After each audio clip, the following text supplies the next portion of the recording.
his arms. Yeah.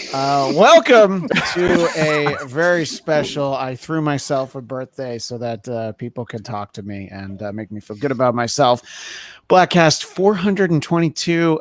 Will Starling opening a beer. I assume Not that a was beer. Not a beer. It's a Spindrift sparkling water. Well, this is a beer too from an establishment called Beer Bucks, and I'm enjoying it. I would drink a beer buck. I am here, ready to celebrate. Alongside, as usual, Will Starling, Jeff DeRay, and of course, the one, the only, number one Casey Anthony fan, Coltrane. Heyo! Oh my goodness! Welcome. It's great to see everybody. Coltrane, I understand you actually weren't going to be able to make it because you had booked a flight down to Cancun with Ted Cruz. But then at the last minute, you thought it was probably going to be bad optics for the Coltrane brand, so you stayed home. True. Although I think it's a little bit crazy that we're going so deep into politics right now. I mean, Christian, you're a madman. But yes, I decided, like Cancun's cool, but I'm not 18 anymore, so that's true. I could live with that. A little early for spring break. Well, I mention it because look. I made the joke a couple weeks ago that the Bladtcast might have more episodes than it does listeners, and a huge percentage of our listenership lives in Texas. There's 3 people who listen to this show regularly live in Texas. Oh no! So I feel very bad. Jason Blair, Jennifer Yard, and Raging Rhino. So they're all in Texas, and one of them, I think it was Jennifer, was talking about it was 40 degrees in her house. And she could see her breath. And Jason Blair explained, she lost the power. Well, yeah, just because there was no power, you know, and so it was that cold outside that it was 40 degrees indoors. And Jason Blair explained to me that they get a lot of their energy, a lot of these communities like his, because it's outside of the city, get it through propane. And then I explained to him, I was like, this is the worst 2-part episode of King of the Hill I've ever heard. I was going to say, propane and propane accessories. Accessories, yeah.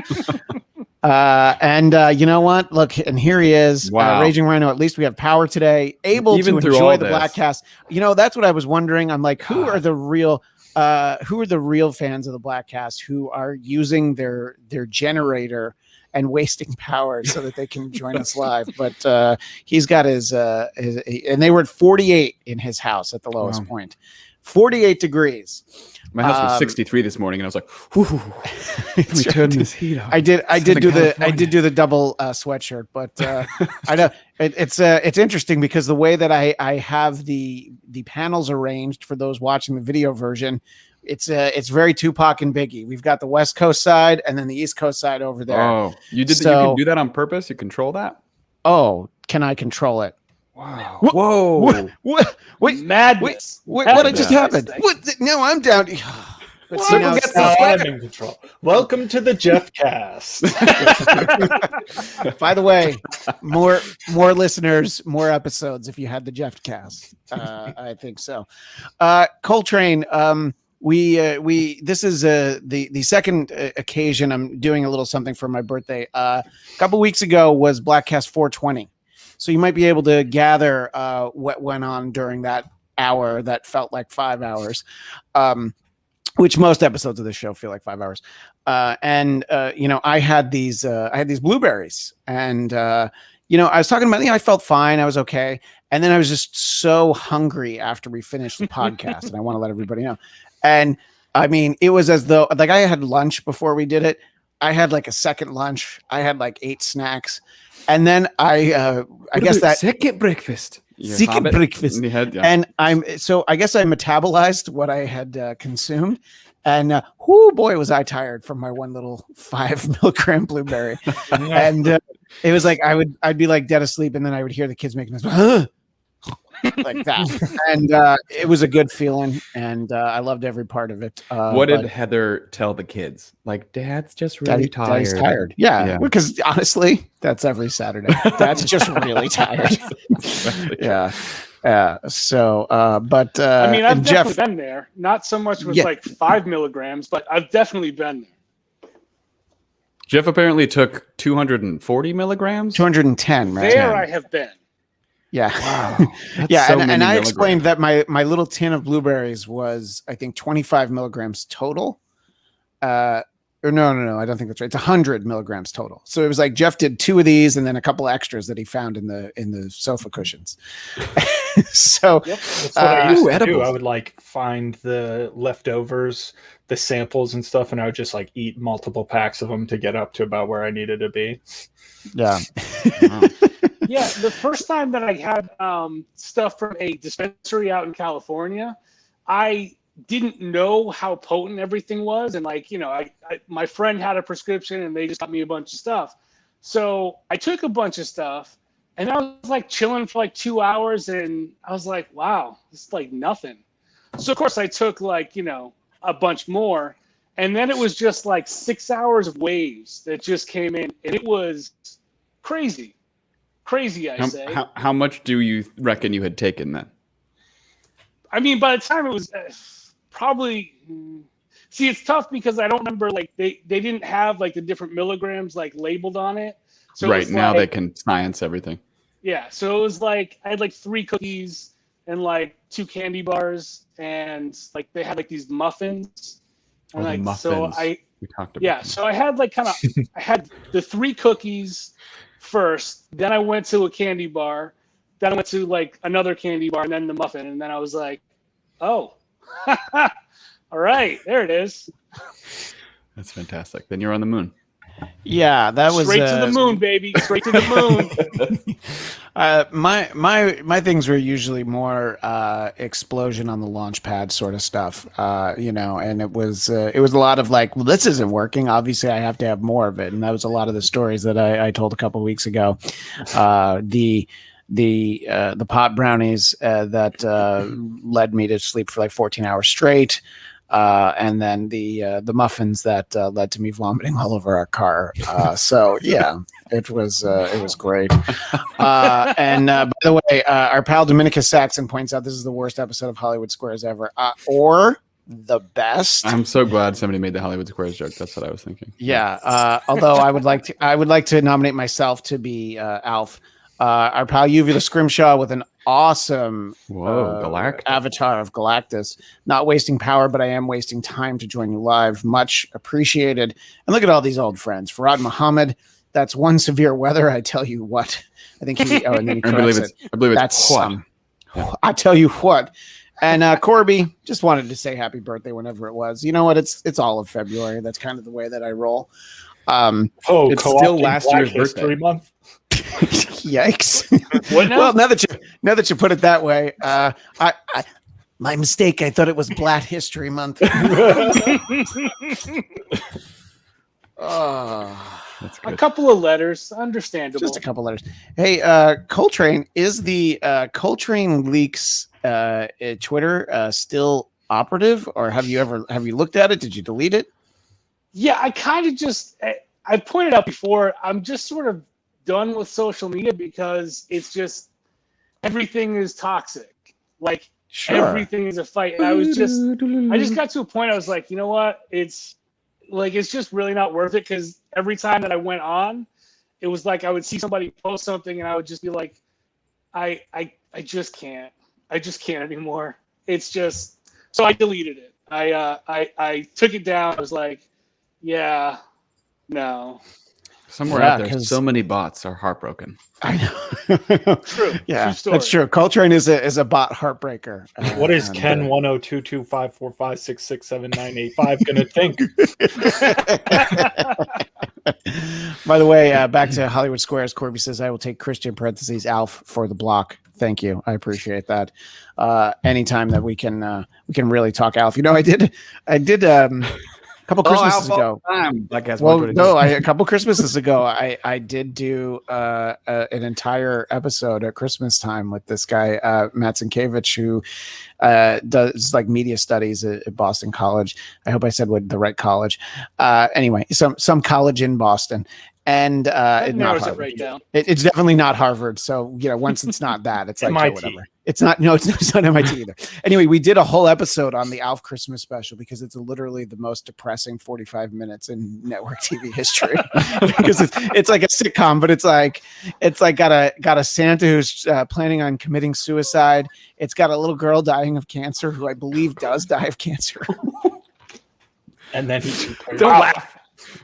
No, it's funny because of the fact that like this is supposed to be comedy. And by the way, it's not filmed in a studio. It's shot on film, and it has the laugh track. The laugh track is there. So when the person dies, is there a lot of laughter? there's a little bit extra. Yeah, Nice. yeah, exactly. There's It's, the woo, yeah. like when someone walks in. When Kelly Bundy walks in.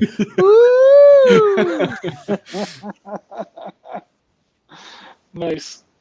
Farad says making Alph in general was depressing. Apparently, yeah. I mean, the actual process of working on the show does not seem like it. And look, Corby's such a fan. It's always worth to bring up.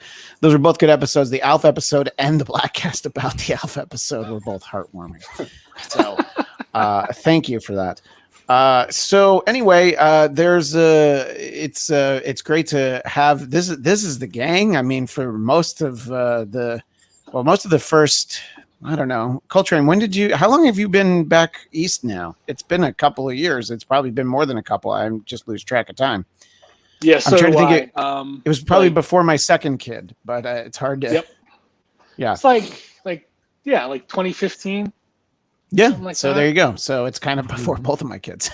Yeah. But the four of us is what people got, and Coltrane is there in his corner, and in front of a Van Gogh, which is really great. yeah. Well, it's just he just has it because he liked the Doctor Who episode. That's right. I mean, Vincent Van Gogh was one of the most influential artists ever. Oh, I always thought it was Van Gogh. That it was And to to tie it back to the in between episode of the Bladtcast, last week's episode of Bladtcast 421, which was the interview with Don McLean. His other song, one of his other hit songs was Vincent, about Vincent Van Gogh. So we're keeping it all together. And just it's the synergy. That's exactly why I did this. Yes, I know. Because I knew that there was an episode 421 about Don McLean's other song. Yeah, well, I mean, it comes up in the course of the conversation that I. That's actually the name of my next book. Is Don McLean's other song. It's a whole rock history deep dive. And on that book is called The Vincent Van Gogh Goes. Oh. Hey, and we got it's the beat. available on Amazon.com right now. That's right. It's available on Amazon also. Available on Amazon. So now that I have this Coltrane, new mic, Journey Home is a book. I can get right in there and do it. See, I couldn't remember all the details. I just remembered the low Journey voice, so I was just going into it. the best of that was the Swami we're talking about from the old Dennis Miller show. He was dressed like a Swami, and he was giving people hugs, but Munga, Dave Coelho, worked with us at the time, and he was not taking a hug from the Swami. It was like the biggest, like, stiff arm, like, okay, buddy. And I wonder about the Swami. I hope that he's kept up the whole Swami thing, in the time since then. But I mean, guess, what else was he gonna do? Just say. How did you book the Swami? How'd you get the Swami? I mean, it's as with everything. Oh, and Uvula Scrimshaw really brings it on home with this point. Let's focus it on ribs. Thank you. Right. I'm glad. That's a very important point. Just like anything, publicist would send you something and you'd read it over. And you think about the radio show, it was 15 guests a week usually. Oh, yeah. So I'd read it over and I'm like, okay. Is the host going to be pissed off by this? Is the company going to be pissed off by this? And if the answer is no, my answer is usually yes. Yeah, so that's how we ended up with the Swami. I was like, sure, this is different. And it was probably a publicist who I got a lot of, like, let's just say, more mainstream guests from. So I was like, sure, I'll say that. And it's like in studio. I'm like, well, that always adds a fun level to it, It does. But Yeah, I don't know. Coltrane, we did we have done some reminiscing over the last few months when we were talking a couple different shows, some with these guys and some without. Was there a defining moment for the old radio show for you, of, you know, whether it's a guest talking to Racist Scott on the phone, or, you know, AKA Kid Matza, excuse me. Yeah. I mean, like a positive or less positive? Honestly, I would prefer negative. I like, the more negative, the better. It makes for better conversation. I mean, there was one guest that I was talking to, like, when like, to get him on the show, like, to get him like set up and everything, and he called early, and you know, like, I was like, yeah, you're like a half hour early, and he went off on me, and I was just like, I was so, like, kind of surprised by the whole thing. It was really weird. That would be the late John Thompson. He was, John Thompson, the coach. Yeah. Wow, that's funny. He was not happy, and it was like, he turned it, like, I'm not going to say the stuff that he said, but it was like, I was just like, what? Like, I was excited because I like John Thompson. I liked Georgetown growing up. That was cool. Well, you used to like John Thompson. Yeah, I was really, that one was kind of, that was a big one. I was like, wow, that's really disappointing. And then the other one that I can usually, like, remember off the top of my head is Dan Aykroyd has no concept of time at all. He's another one who called like an hour ahead of time. So I'm like, oh, you know, like, you're a little ahead, like, so maybe you should call back in like a half hour or something. And of course, he didn't call back. And so, like, I had to call, like, his publicist, and I was like, yeah, you know, like, Dan Aykroyd's not here. And she was like, oh, he was supposed to call in. I was like, well, he called an hour early. And so I was trying to, you know, I gave him a little heads up. She's like, how dare you? Why would you do that? And it's like, because I'm not going to sit here and make him sit on hold for an hour. You know. But that one was just, it was so, like, usually if you say, like, call back in like 10 minutes, and if they call back in like 20 or 30, it's not the end of the world. But it was like, literally, he called like an hour ahead of time, then just didn't call back. And then, like, his publicist had to, like, call him again to, like, call back in. And it was just like, what?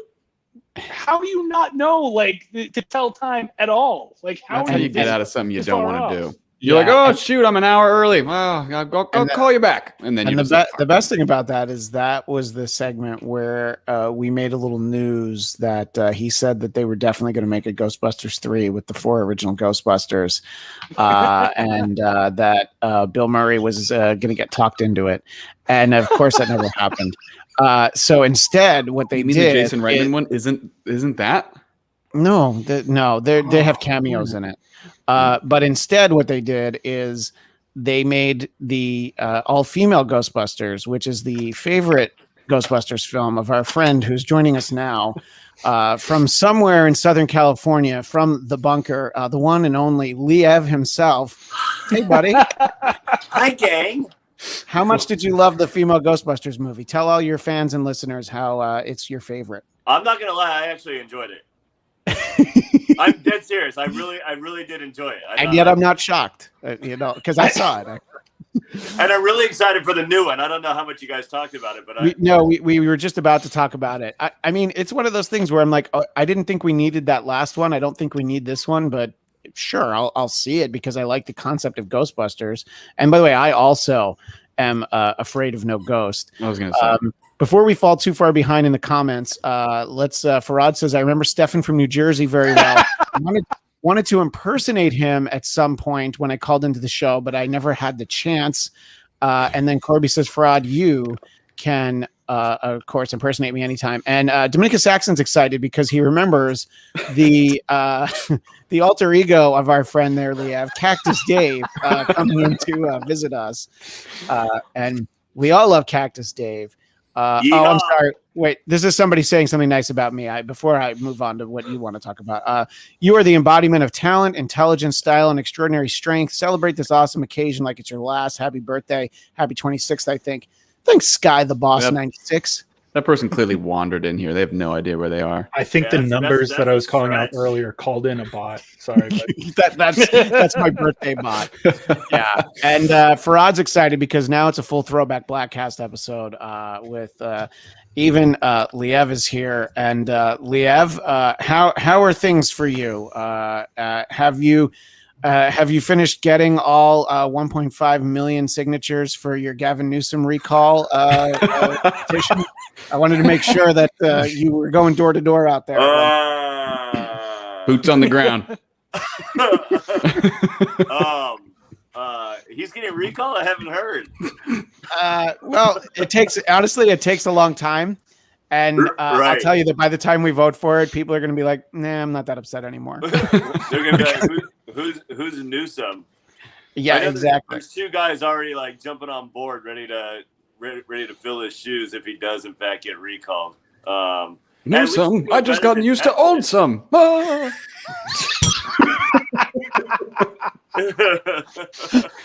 Was that Statler or Waldorf? I don't know. It's a collective, It's both of them, yeah.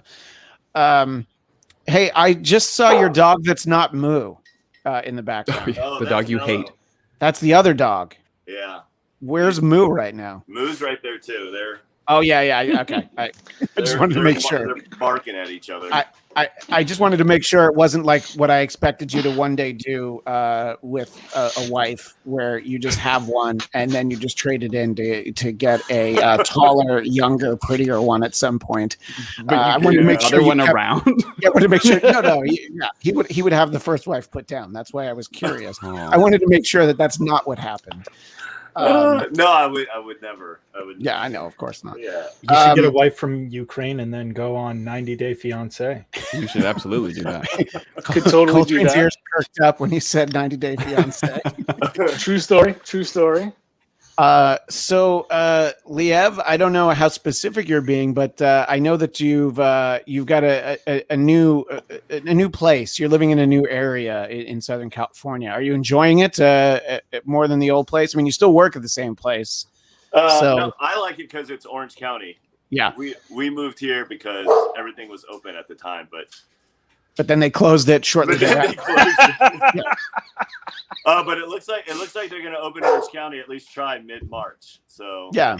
I'm looking forward to that. When you say open, sorry, go ahead. Like reopen gyms. Yeah. More open than Los Angeles. More So you open have than outdoor dining and stuff. Yeah, they over the summer and into the fall, they had movie theaters open indoors. They had more there. They had, I think restaurants were open inside at one point in the OC.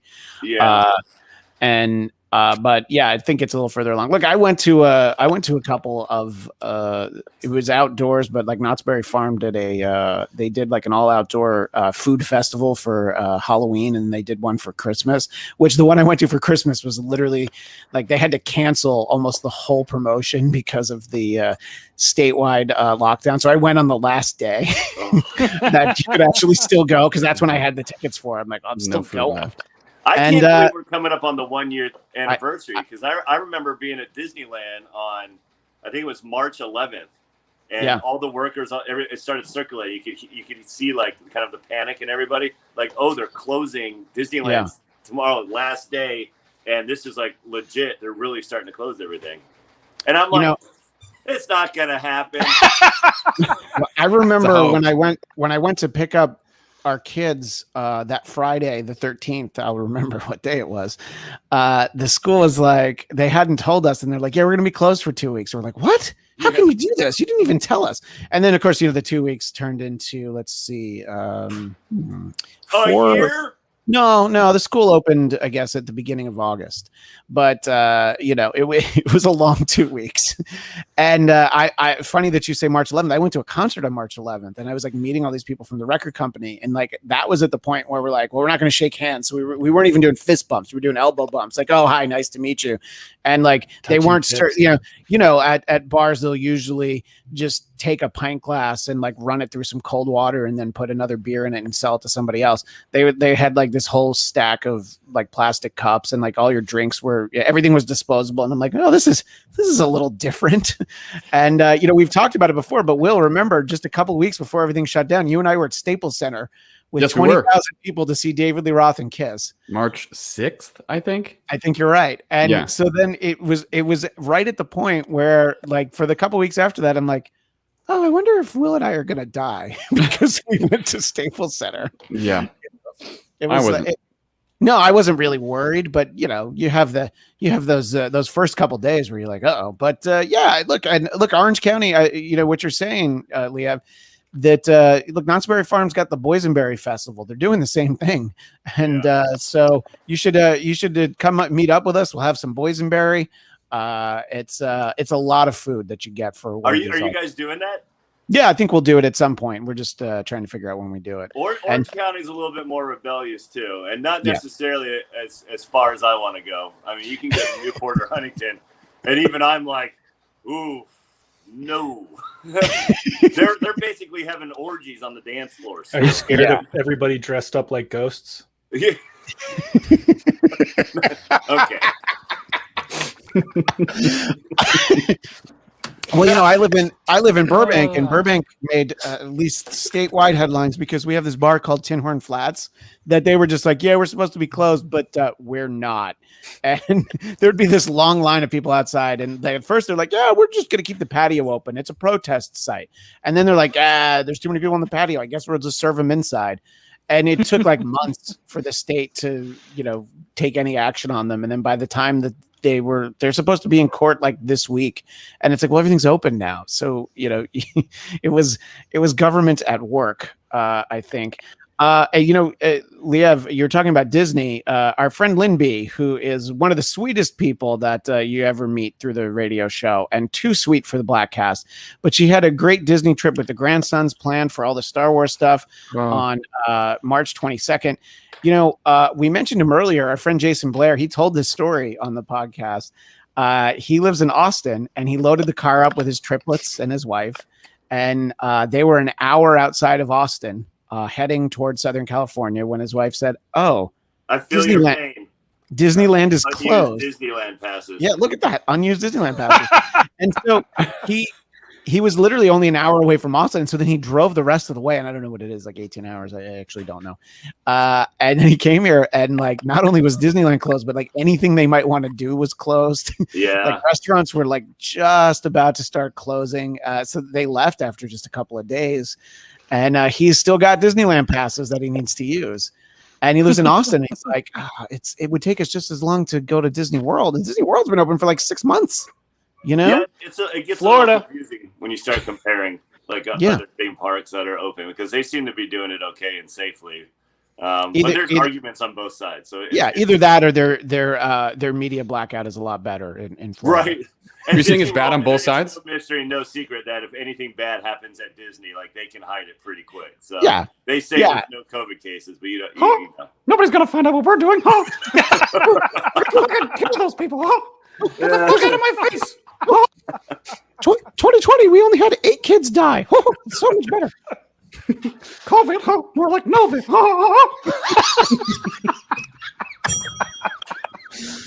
Which is really that's just my impression of South Park's version. Yes. Yeah. Still brilliant. Still brilliant. Good. Look at all the friends who are here. Mark Hunt says, "What's up to Farad?" And people are now saying hi to each other. Mark wants to know how Lynn feels about an Ohio winter. We're talking about our friends in Texas. It's what very car are you cold. standing in front of there, Mark? Throw it in the chat. Oh, you want to see? He's got a car there. That's got to be an Aston Martin. I mean, that's definitely. If you know Mark, it's going to be James Bond's car. That's true. Sure. You're right. Yeah. You're right. If it's not the TARDIS or some kind of Planet of the Apes vehicle, I don't know what that might be. Liev, are you playing with are you playing with your new squeak toy? Is that what we hear? No, they're so annoying. I probably only have like 5 more minutes before I get okay. to go. Well, because you are a titan of broadcasting, I legitimately legitimately want to ask you your thoughts on the passing of Rush Limbaugh that we heard about yesterday. I was sad to hear it. I mean, I know he's a controversial figure, and I certainly didn't always agree with him. But I mean, he was a legend. He was the best at what he did. Yeah. I know a lot of people hate him. We're just laughing because the dogs are also energizing with you. No, he was my first job in radio. I mean, I really word off the Rush Limbaugh show. I didn't even know who he was, and then I was forced to listen to him every day, and I was thoroughly entertained by him. As a 19-year-old, I was entertained. Yeah. Mm. Well, and he's told the story before, I think in his book, probably, and at least on the Dennis Miller show. But our friend, the late great Andrew Breitbart, he hated early 90s alternative music, like bands like Nirvana and stuff like that. So that drove him to AM radio and talk. And he didn't know who Rush Limbaugh was. And he started listening, and he'd been raised like a hardcore liberal, believe it or not, Andrew Breitbart. And then he heard Rush, and he's like, oh, this guy's funny. And you know what? I think I kind of agree with a lot of what he has to say. And finding Rush in that way is kind of responsible for who he became, that most people know him for. And then he also was able to convert his father-in-law, Orson Bean, who was blacklisted for being a communist in the 50s, and convinced him to no, you should listen to this guy Rush. You should read his book and stuff like that. But if you want to fill your heart and be reminded of the kindness of mankind, just go to any Rush Limbaugh article of him passing away and just read the comments. Yeah. True. Yeah, no, you're right. True. I think that truer words have rarely been spoken. I hope people hate me that much. Like they care that much about me being dead. Yeah, that they are going to spend hours celebrating. Yeah, happy Liev is dead day. Well, I think you should take it as a compliment that you haven't put that much vitriol into the world that people are celebrating your death. Yeah.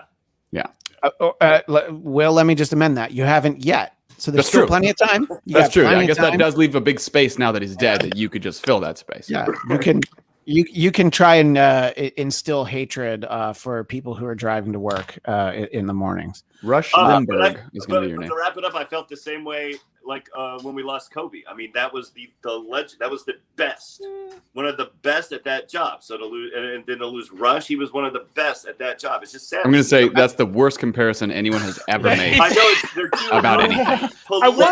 I thought there was like at least a joke coming in there, but you should have gone with Cy Young. At least he was also racist. I was actually trying to think who would less appreciate that comparison, Kobe or Rush? Like, which one would less want to be compared to the other? But they were both so passionate about what they did, and they dedicated their lives to being the best, and they both accomplished that. People legitimately feel that Rush saved AM radio. There are stations that that would have gone out of business if they didn't just start carrying the show, and the show was so big, you're able to build around it. We were very rarely working for the Dennis Miller show where we were rarely on an affiliate that was a Rush station, but if we were usually on a little bit later, but people actually listen. So it's a bit of a give and take there. Once Alex Jones dies, then you can say, it's kind of like it's like the same. Well, apparently you don't understand that Alex Jones can actually never die because he is 0% lizard people. So believe me, they fear him entirely. They will keep him on air. Alex Jones, he hasn't been kicked off yet. Define on air. Yeah, he still has a show, but you have to really know. You have to really want to find it. I think he only ever makes headlines when he's on Joe Rogan's show because Rogan's in Texas now. So I think that's usually how people find out about him.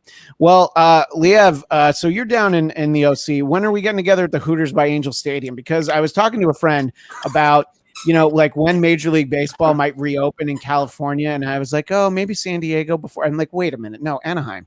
Anaheim is going to open the day before, whatever day they're allowed to. They're going to open a week before that. Yeah, you would think though. I mean, look how much trouble Disneyland's having, to open or any of those theme parks. So I hope I'm wrong. I hope they do open as soon as possible. Where we should get together, the Poop Deck, one of our favorite dive bars, is closing. It's closing for good on February 28th. Wait, wasn't it already closing for good at one point? Yeah, but they kept pushing it. But now they are another victim of COVID. They're not. Is it? Did you say March 28th? February 28th. Oh my gosh! So that's soon. I know. Well, Coltrane, you're gonna have to fly out. I don't know how you feel about flying in a pandemic, but it's worth it.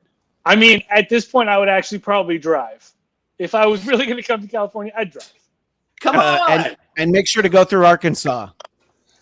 See, here's the problem with that now. Now that like I actually have like relatives that live there, like I actually have to go to Arkansas now. It doesn't mean I like Arkansas any better.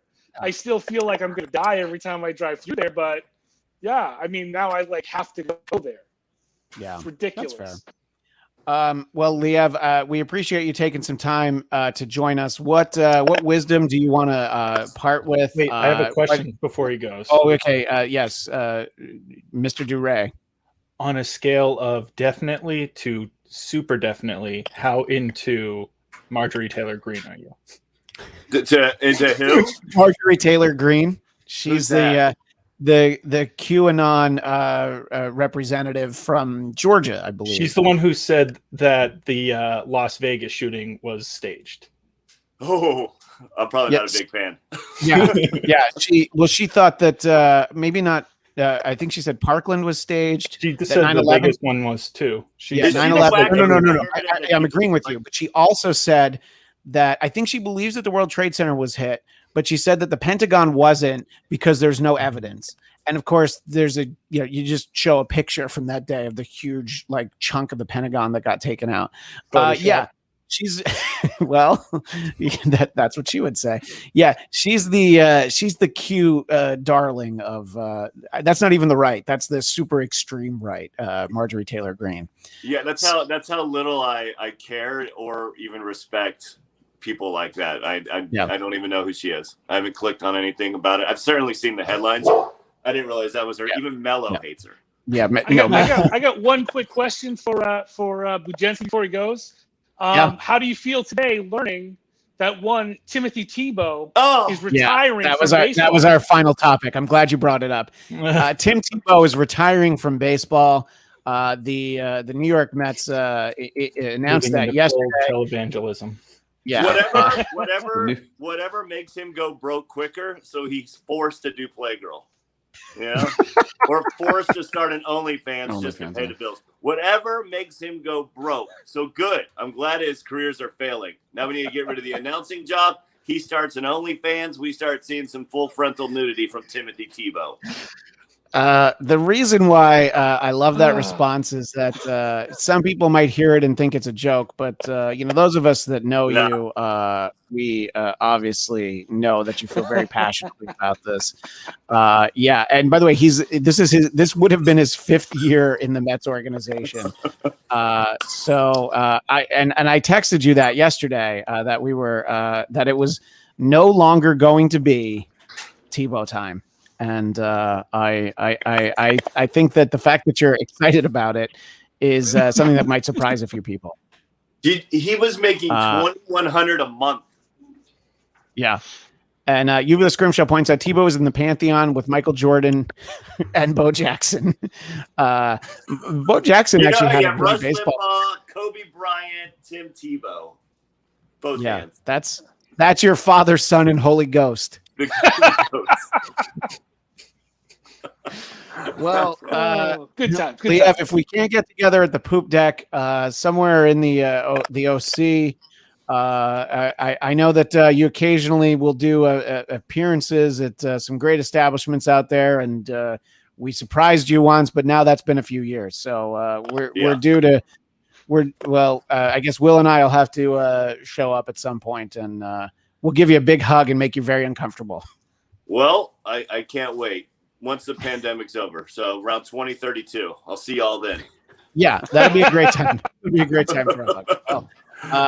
Thank you, and I know you don't want to promote anything because you don't want people to know where to find you, but but happy birthday! Thank you, we appreciate it, and always good. Always good to hear from our pal, Liev, and very fun to have him with us. Coltrane, what I was going to ask you about before is we got Jeff's thoughts before the Super Bowl about Brady.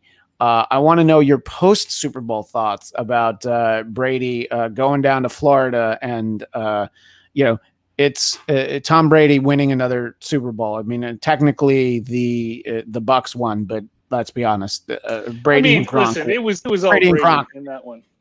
Yeah. I mean, it's like this. So ever since like Deflategate, I sort of was what is known up here in New England as a Tom Brady wall guy.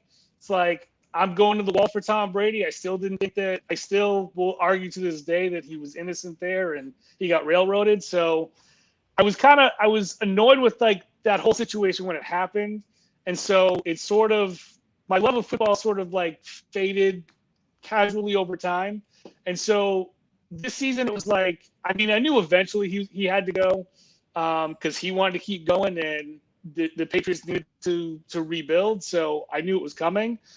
I mean, I did not think that he would go to Tampa Bay and win because Tampa Bay is terrible. But the fact that he didn't win, that's like once he got into the Super Bowl, I wasn't surprised that he won. I still watched about 10 minutes of the game total because, again, like this season, I have not paid that much attention to football because it just you just had the game on because you were waiting for the weekend. You wanted to see his performance at the halftime show. That was actually when I turned the game on, was during his performance, and then I saw a couple minutes in the third quarter, and that was about it. Yeah. And Jeff, I assume that your thoughts are pretty much the same, but did you watch? Did you see Brady win another Super Bowl? I watched because it was what was on. It wasn't like I was like, I got to watch every minute of this one. Yeah. And it was kind of shitty to be, or it was, I guess, enlightening to be on the other side of a game where it's like the refs are handing him every call. And you're just like, ooh, this sucks. Like, okay, I see how much this sucks. I feel for the rest of America now. Yeah. It's helped me become a better person. I love at the Super Bowl. I don't usually venture, into them, but I love all the prop bets. And I would have loved to have known what the prop bet was that Patrick Mahomes would throw 0 touchdowns, that he would complete 0 touchdowns. And because I'm like, oh man, what a sweet bet that would have been, because they had 3 field goals is all the Chiefs had in the whole game. Yep. And so like, that's really what it came down to when it ended. It's like, God damn it, I could have paid for the kids' college if I was smart or, more degenerate, and probably then like lost their college funds the following Super Bowl, but that's all right. And Will, what did you do on Big Game Sunday? Did you watch any? Did you? I don't remember. Did you get a pump? No. You've got the home gym set up, right? I do got a home gym going right now. I just bought a bench and I can use my dumbbells now. So it's like I could do a little bit more. Which is great. They're smart bells. You're right. Thank you. You're right. Thank you. They're differently abled bells. Thank you. I'm glad that they're bells. Speaking of bells, as always, thanks to Matt and KC for and I don't think you can actually read that it says Bladtcast 100 on this, which is only 322 episodes ago at this point. Wow. But Will, you have the home gym set up, and I noticed that Chuck the pup has been a little down lately, or at least Chuck the pup is always sad. He's just sad all the time. I'll leave a room and then I'll come back in the room and he's sitting in a new position just like that. He's just always looking down. He's so sad. And Casey left this morning, so he got very sad. Oh, he's obsessed with her. So if like she left for a long time or just for she stayed over last night, but then she went back home this morning. Oh, okay. So he did make it sound a little bit more dramatic than just like she left. No, he gets very sad whenever she he's so excited to see her, and his day is generally he's just so much like his disposition is so much brighter when he's around her, and then if she leaves or I take him back home from her place, he's so sad. It's really hard to watch, but he's a sweet guy. He's just sleeping over on his bed right now. Yeah, you made it sound like it was one of these. Well, it's been great helping out here, but I have to go. No, Casey, can't you stay for a little while? No, you don't want the kind of trouble that follows me around, Chuck. I'll have to see you later, but if you ever need me.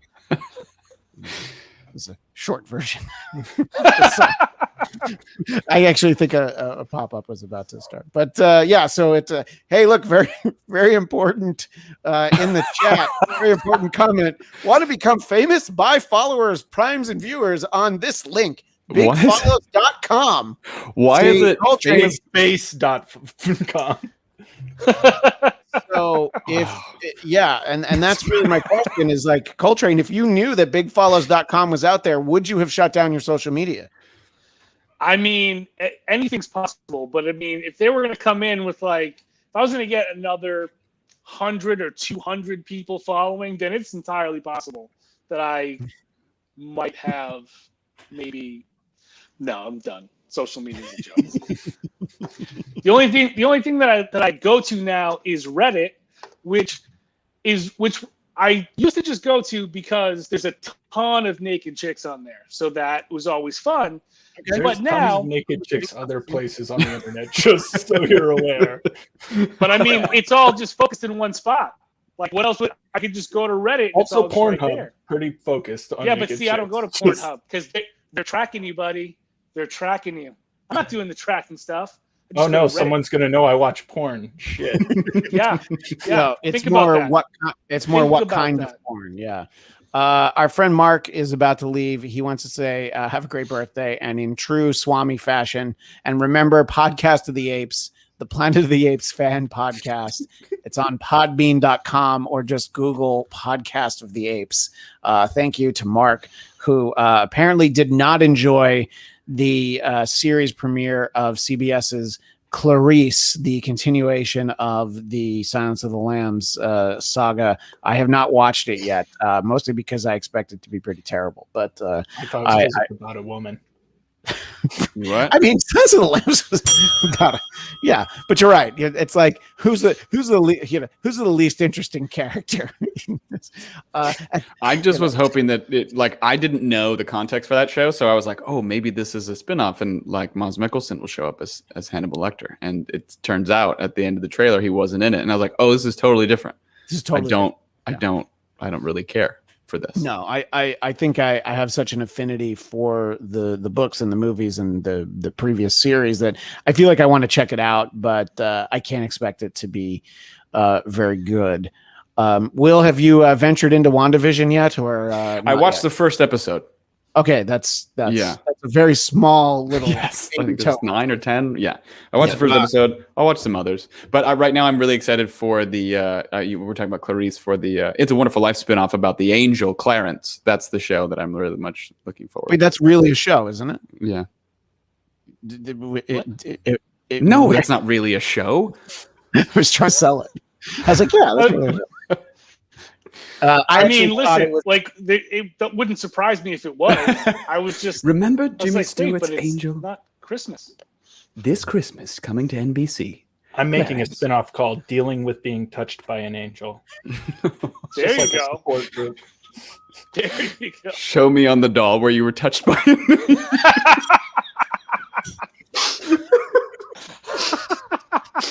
Bad touched by an angel. Where did the angel touch you? Oh, good time. When you think about that, what was that angel movie? Nicolas Cage was the angel. So the one with the Goo Goo Dolls song.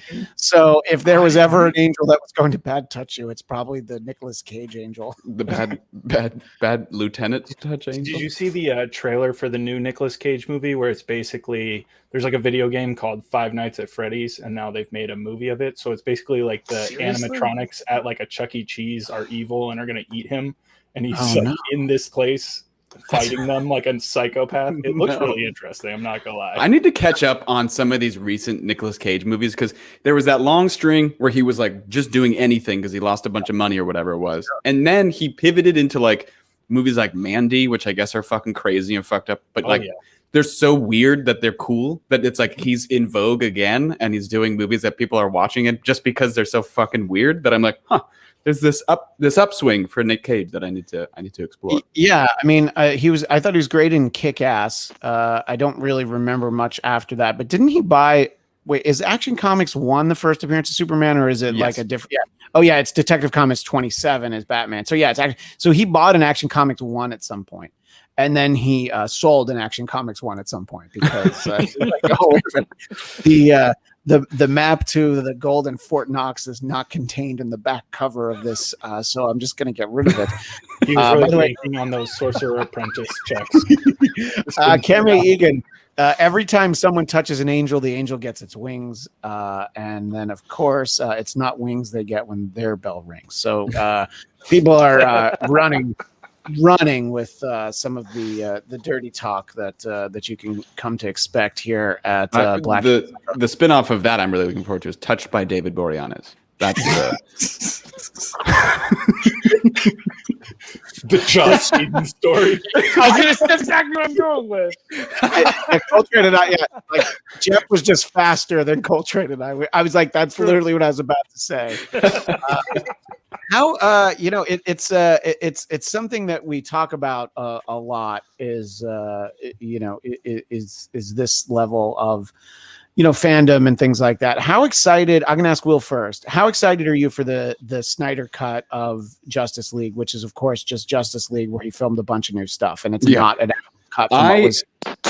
Listen, as somebody who really likes Man of Steel and really likes Batman vs Superman, like this is great for me. You know what I mean? I'm in the minority of people who really genuinely love both of those movies. Right, and you're the minority of people who wanted a 4-hour cut for a movie. Listen, I said the same thing about Wonder Woman. I was like 2.5 hours. I want nothing but more content of the characters I like. And then we got that movie. I was like, this movie could be a lot shorter, actually.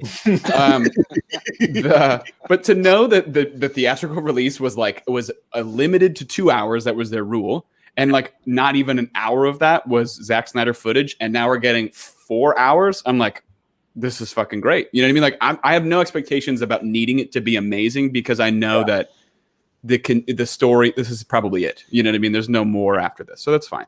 So just to get more content, will you watch the standard Snyder cut, or will you watch the Justice's Gray cut, which is the black and white version that will also be available? I'm going to start with the standard one. Yeah, I am, of course, going for the Justice's colorblind cut, where it's all washed out and you can't tell what color anything is, because that's how I see the world. And it's that kind of wokeness that's always been appreciated by our next guest, the one and only Lindsay K. Floyd. Fans of the Dennis Miller option will know Lindsay. Wait, and Lindsay, your backdrop is so interesting. Are you at a science fair? This is all I got. Yeah, I live at the science fair. But wait, so many things. One. Well, hold on for a second. First, you've met Jeff before, Will, and then this is our friend Coltrane, whom you do not know yet. Hello. I've heard about you, though.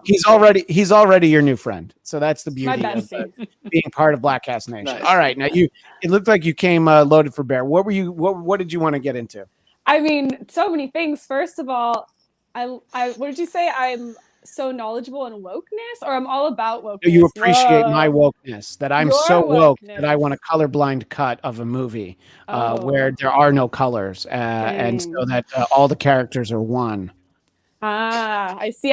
When I came into this, there was just so much going on. I felt so over my head. I'm like, we got Wonder Woman talk going on. There was some Wonder Woman talk. I hear other superhero stuff. I'm in the wrong room. I'm doing you a favor in that I had you come on after Liev left. I think he actually wouldn't have left if you had come on. But very important, by the way, to bring these in here. Oh, the Bladtcast mug. Very cool. All right, so that should not be your Christmas present. All right, I've got one of those. Yep. But you don't have a T-shirt, right? No. Yeah. All right. So good. That's what it is. Perfect. Yeah. You could just use the one that guy never opened and just send it to her. Just have him forward it. I'm still waiting for that guy's T-shirt. He's supposed to send it to Dominica Saxon, but he's still there in the chat. He actually was very excited to see Lindsay. Dominica Saxon, that guy never wrote to you. I know what his name is, but we don't need to really put it out there. Limbaugh. He's dead now. Nobody's gonna get it. What we're referencing is that there was a guy who, I don't remember, it was like 409 episodes into the Bladtcast, he decided he needed to quit because we did an episode about politics after the election. And Will just made the point. It's like, okay, so you just didn't listen before. No, the show is not usually about politics, but you could probably glean from what we did before that at the very least that maybe there wasn't a uniform agreeing of all ideas. Maybe we weren't the biggest fans of the previous president, but so this guy left, and then he decided that he wanted to hurt us, and honestly, it hurt a little bit. That he had, I had sent him a Bladtcast T-shirt because he wanted one, and I'm like, anytime somebody wants one, that's exciting. But it was he said it was unopened, and I'm like, well, what the fuck did I send it to you for? That if you're not going to open it, you know, he's hoping it'd be worth something one day because he's an idiot. When did you send it to him? He has to wait another 10 years. Dominicus Saxon makes the point. I think he blocked us because we kept making fun. We did. Typical people who fucking couldn't get over themselves. By the way, this guy did write how much he loved the last episode of the Dennis Miller option, Lindsay, and you were on this. And I was just like, I'm like, no, there's no getting back in now. And I'm like, I assure you that anything that I did that contributed to your enjoyment of it was accidental. All of the quality is the responsibility of @Lindsay K. Floyd. And so I gave you all the credit because I was just like, no, I can't. I am incapable of creating something that you might enjoy. And Lindsay, Sam said, all the boys appreciate Lindsay showing up. Well, it is a sausage fest in here. It was definitely Seth Rogen's sausage party. Yeah. I forgot about little trinket. Hey, you know what? Speaking of Dennis Miller, guess who I heard from last weekend? Dennis Miller? No, AJR, who's actually just JR. Okay, so why don't you explain for the gentleman here and maybe people who are not familiar? I think if people were listeners of the radio show, they will remember who AJR was, but I guess he was just JR, and that's super confusing because we called him JR, and then he said he was AJR, but I guess it was really just JR. And then the question is, okay, don't wait for the translation. Okay, he said first of all that he's so sorry he missed our calls, but he was moving business locations. Excuses, I know. And then he said he went along with AJR because when we called him that, in the initial recording, he felt it was just easier to go along with it. So, but yeah, he was very sad he didn't make it on. He did like a play-by-play. Oh yeah, sorry. And he summarized like all the crazy references just on an individual episode of the Dennis Miller option. It's actually kind of like if anybody watched Red Eye on Fox News back in the day, Andy Levy would do the halftime report and then this sort of like this post-show thing where it was just sort of like you'd isolate a bunch of it, but he would do it this like great announcer voice, and we really wanted to get him back on. We wanted to like talk to him. We wanted him to be on the last episode. Right. Yeah. You've actually heard from him. So that is that's the final entry in the AJR story, but his name's really JR, huh? Well, yeah, his name's really JR, and Jordan Rich. He's also in production, obviously, and he just was. Do you think? I said, you think he'd be interested in being on the Bladtcast? I think so. I think so. He seems open to. I want to talk to you about this on a future episode, Lindsay. I'm going to have you on. My friend Lauren LaGrasso, who recently ventured into this. But you watched Star Wars for the first time, or you'd kind of seen it, or explain. So your boyfriend got you to watch Star Wars, is the short of it. But had you ever seen anything? Okay, this is going to be the point where you lose all your followers and everyone hates me. I mean, they're mostly gone anyway. So actually, I'm a little more educated. Anyways. The Sith Lord, the guy with the knobby head, that one. Okay, so Darth Maul. No, it's called no. His I don't think Jeff. His name is the Sith Lord with the knobby head. He's not Darth Maul. Okay. So, anyways, before I watched it this last year, I had seen like the fight scene with him, and that was it. That was like my Star Wars exposure. So that's the best part of the prequel. So actually, is that fight scene with Darth Maul. Really, you think so? I mean, it's either that or the romantic scenes in Lake Como in episode 2. It's really really hard. I like it when they're explaining the politics and the trade politics in the galaxy. I love the racist trade negotiators. Yes.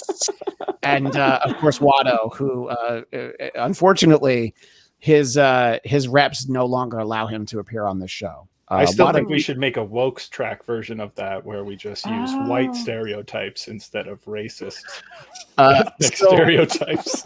So, Lindsay, you're getting to explore the good Star Wars movies for the first time, though, right? Well, I finished them. I finished all 6, right? There's 6. Well, there's 9 of them. So, but I guess I if you're gonna watch the good ones, then you only if you're gonna watch the good ones, you only watched 3 of them. Okay. You watched 4, 5, and 6 and stopped. I definitely watched all of them, but I will say, and I love this about it, it's really complicated. So I feel like I'm only now starting to get the story straight after talking about the series for like 6 months, 4 months with my boyfriend. So yeah, I mean, I've been talking about it for 44 years, and I'm still just now starting to understand it. I could tell, yeah. But you've gone deeper than I have in that you're watching Clone Wars, and I would love to have the time to do that. But that's real deep.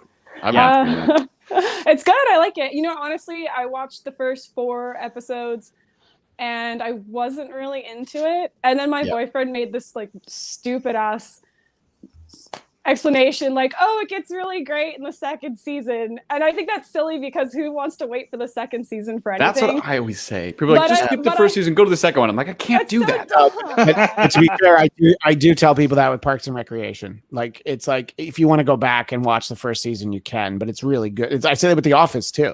Yeah. The Office, it's really almost season 3.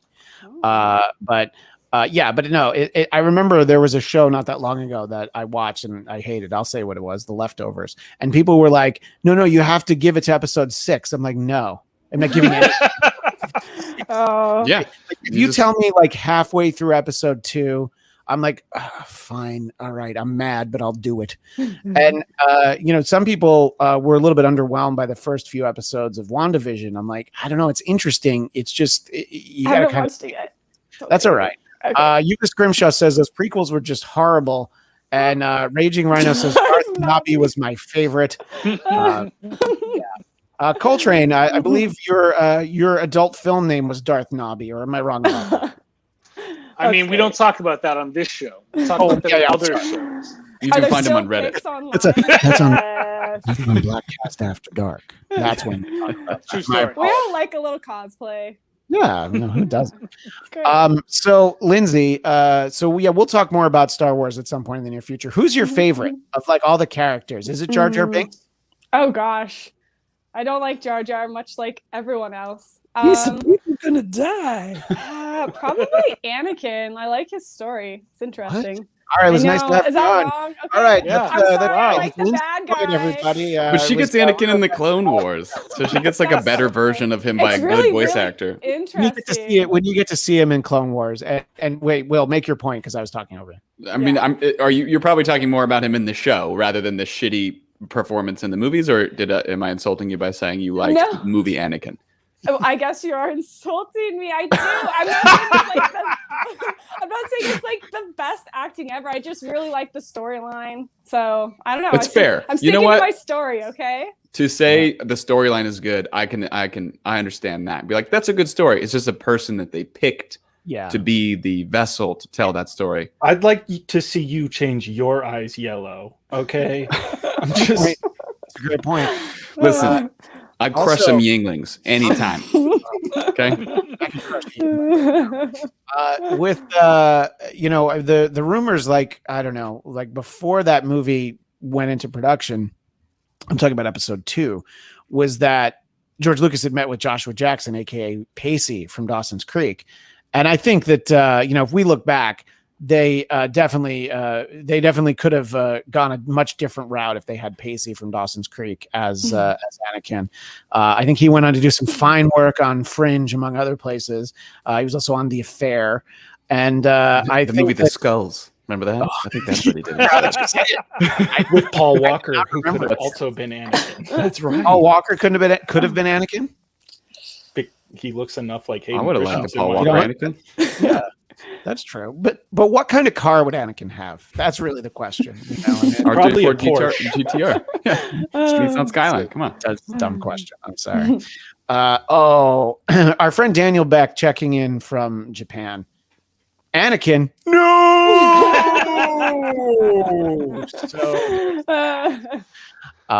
But we'll talk more about this. The fact that Anakin's your favorite is fascinating.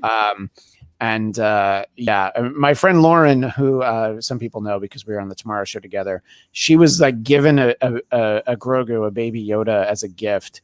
And so then she decided, like, well, I have this thing, I guess I'll watch it. And then that led to her like watching all the movies because of how adorable baby Yoda is. It's cool seeing the characters show up in both the Clone Wars and the Mandalorian, or at least the same species and stuff. It's crazy the way they've linked all this stuff. I love it. That's what they call good planning. I think that especially Dave Filoni and Jon Favreau have done that with Star Wars. Kevin Feige has done that with Marvel, and maybe one day someone will do that with DC. But so far, I'll do it. I'll step up. Well, you could clearly it's been like 10 years and nobody's really figured out. I'm like, I got 10 plans in my drawer. Will, you could finally be hired as that guy that we always talk about in the back of the room. I would love to be that guy. Okay, okay, sure. Yeah, Jared Leto's a great actor, but did anybody ask you to put him in Justice League when you know he wasn't in your Justice League to begin with? Like, why do you need to do that? Like, why would you take him? His feelings were hurt. Yeah. Who? He didn't like how much attention Joaquin Felix was getting. Joaquin Phoenix, whatever. Joaquin Felix's younger brother. Christian's kid's Halloween costume. He's just Joaquin Felix. That'd be really great. Christian's writing it down. Hang on, this is great. Joaquin Felix. And Felix Blatt as the mediocre. If anything, it's like I'm not mad at it just to get that Joker without all the dumb fucking tattoos. But wait, he had a smile here, remember?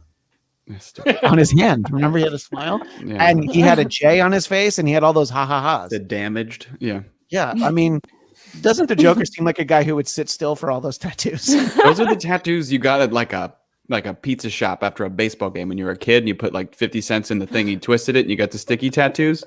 They all said dumb phrases like that, like bad to the bone, damaged, tough guy, like blah. That's the fucking Jared Leto Joker. I don't think there was one that said damaged. It's not like mommy touches me. Oh, like, it does say damaged actually. And I think that he went to the world's worst tattoo parlor, the kind that would give you the outline of Florida or one that says "I like to party." Only real assholes would. At least he's not like Shia LaBeouf, who got a full chest stomach tattoo for another David Ayer movie for real, and that movie was terrible. And everyone's like, it's really a bummer. Like, I'm so glad Shia's so committed, but it's really bad that he got this tattoo for this movie. Dominicus Saxon makes the point. I'm glad he had damage on his forehead. Otherwise, we'd never know. Yeah. Is he funny or is he bad? I don't. Oh, damaged. Okay, right. He's bad. So, Lindsay, very important question here.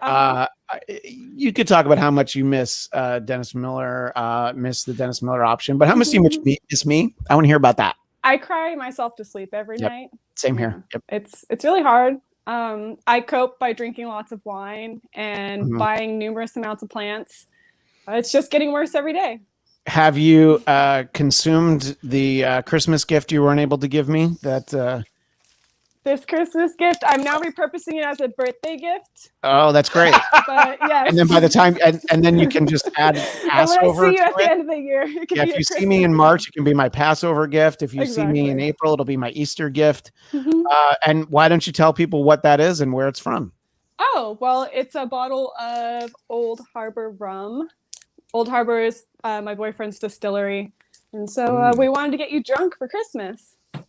Well, I wanted to get me drunk for Christmas, but I'll just settle for whatever day I get that bottle at this point.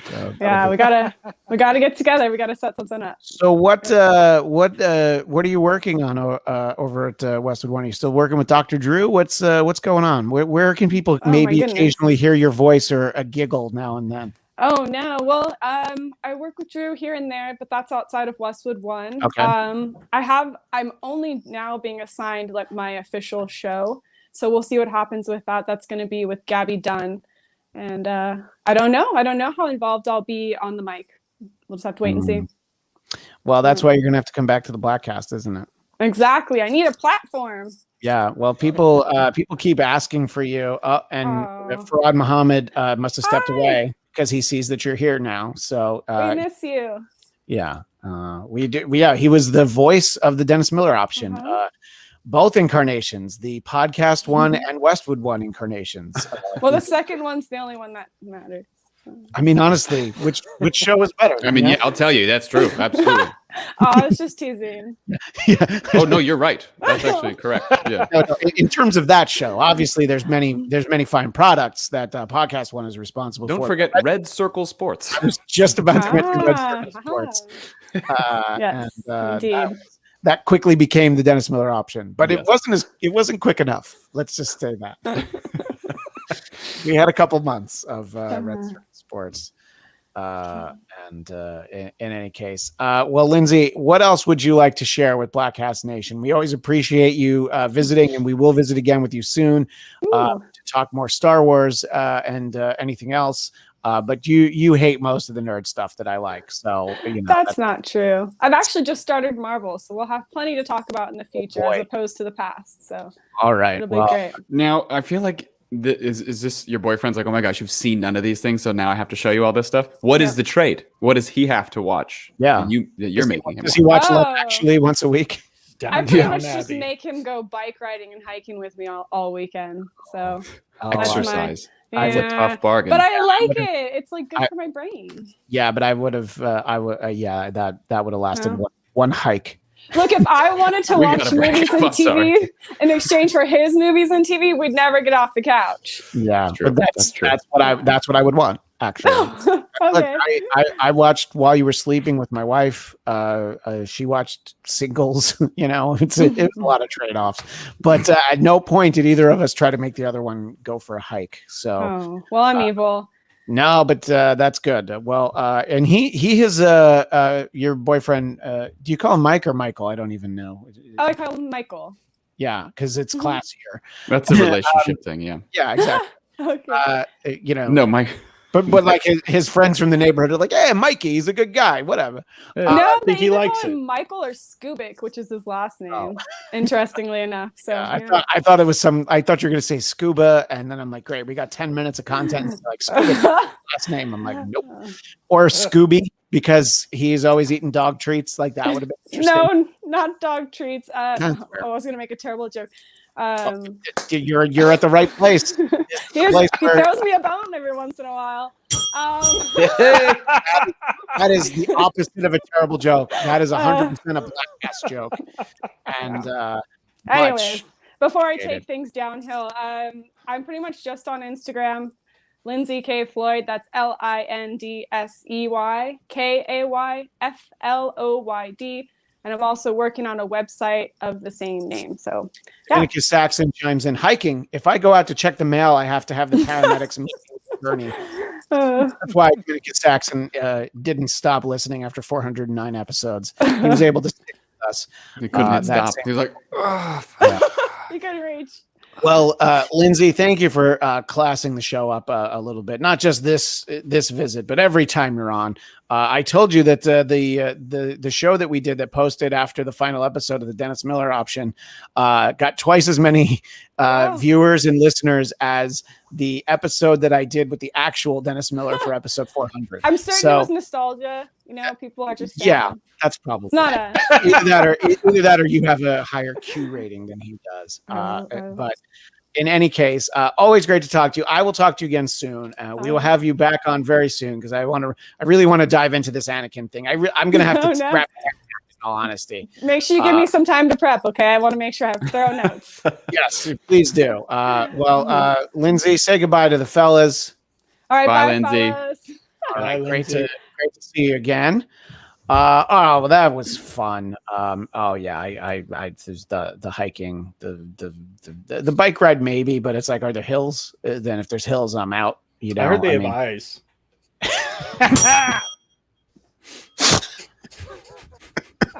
See them hills over there. When I had to dive into Bladtcast 420 to I had to do some selective editing for the audio, not because of the 420, but because of the internet connection. Jeff, I always know how funny you are on this show, but there's I'd say about half of it I missed that day. Maybe that was maybe less internet connection in all honesty. And I was just like, there's another one. motherfucker is funnier than I am. That's why you're in the top square today. That's why it's the Jeff Cast. Hey, Jeff Cast. I told you, 10 years in the making. That's right. That's right. We're getting close. You know what? We are actually. You better close. fucking make good on this incredible podcast adventure. But how great it is. It's just gonna be like, hey guys, all right, see you next week. 10 years. 10 years from now. You're like that documentary. The anticipation. You just go into Twitter and you'll see a saved draft and you'll be like, oh, this was an okay joke that would have gotten a chuckle. And so that's what the podcast will be. You reading that one joke and be like, all right, I'm out. Drop the anyway, mic. People are like, my ears. Coltrane, we spent so much Bladtcast time with you talking about what you're watching, and it evolved over the years. You know, there was the show about hair that I wish I could remember the title of. I think you were into Sister Wives for a minute. L.A. Hair, I think is what it was called. Yeah. Very big on 90 Day Fiance, but are you still with it? Are you still with 90 Day Fiance? Not really. Yeah. It's like there was just like a character on there that was so unlikable that I just was like too annoyed. I couldn't because he was on for like the whole season and it was just so I was just done with it. So that's what people used to say about the Bladtcast. So that's why we got rid of him after 8 minutes. There you go. So what are you watching now? I mean, like basically, I take care of my, she's my mother's aunt. I kind of consider her my grandmother. She's in her 80s. So, really I watch mostly like Hallmark Channel movies. God. Oh, sweet. They're all exactly the same. Yeah. There are like 12 actresses and like 7 actors that all just sort of like rotate through. Yeah. But you know what? There used to be 13 actresses, but one of them was Aunt Becky. So now they're like, damn it. That's one of those. That's more work for Candace Cameron Bure. Mm-hmm. She's in everything. But so essentially that's it. And it's like, I mean, on one hand, it's kind of annoying because it's like literally the same movie. It's like there's a different backdrop, but it's the same movie all over and over again. Yeah, but I mean, I think you and I talked about this. So. I watched one with my wife right before Christmas time. Actually, this was a Lifetime movie, but it's the same difference. Same thing. And because it had Asian characters, and it was like kind of the first one of these, so she wanted to see, and it was. I can't even imagine. It's like the worst part of the Star Wars holiday special is so much better than this. It's just like, oh, well, we've got the big bake off and I have this big promotion coming up at work. And this guy that didn't like me in high school, but, I guess it turns out he really did. And it was just like, okay, but this could easily be like 30 minutes. And those shows, and I think that this is what we talked about, is that their whole idea is that somebody is coming across it for the first time. So after every commercial break, they have to be like, all right, so now I guess I have to get over to the baking contest so that we can save the rec center because of how important that was in my upbringing. And it's why I was able to become an architect. And I do have this big promotion coming up. And I wish that guy liked me. Bye, Mom. You know, it's like I've auditioned for so many of these kinds of movies. I don't know if they'd be on the Hallmark Channel, but I've obviously not booked any of them. So it either means that I'm worse or I'm too good, but it's probably the former. Well, I do stand by the fact that you were too good to be. You know what, Will? I'm gonna disagree with you on that one. It's not just because we're buddies. I think that you're much better. I'm just saying. There was one that was like this. It took place on a boat or something, and I didn't sign an NDA or whatever, but it was just like the terminology for this guy who was like this boat captain explaining it to the girl and their little meet cute. He's like, "That's a swivel. You connect it to the gobo arm, and that arm connects over to the little pioneer pin, and that slips into the U-shaped." Blah, blah. And like I was just like, "Yeah, Samoflange, yeah." It was just like I was like, nobody talks like that. Yeah. What is this? It's ridiculous. Will, did you see there was a tweet? Maybe it was from Dominica Saxon asking if you voiced a commercial. Did you see this morning? That was from who was that from originally? Somebody else. Dominica Saxon got in the chat, but I did. I mean, I do some VO stuff over at Podcast One, so it's used in Oh, It's well, used because in- Corolla is through Podcast One, right? Yeah. Yeah. So And Right. I've done now some, and we'll be doing some more VO stuff for this podcast that Jeff is producing. So, Booyah. check it out. are you talking about the Jeff cast, or is this a different show? Yeah, 10 years in the making. It's actually That's the full whole title. 10 years- The title is Jeff Cast 10 years in the making. As he preps the podcast, I've been spending these 10 years really living in my off time, like method acting. So like once we get like a year out from launching the podcast, I'm going to be just fully as Jeff, living as Jeff all the time. And we're going to have a movie in tandem with this where I'm playing Jure Jeff, actually. Jeff cast 10 years in the making, parentheses, a lifetime of disappointment. That's, that's the Bujeski story.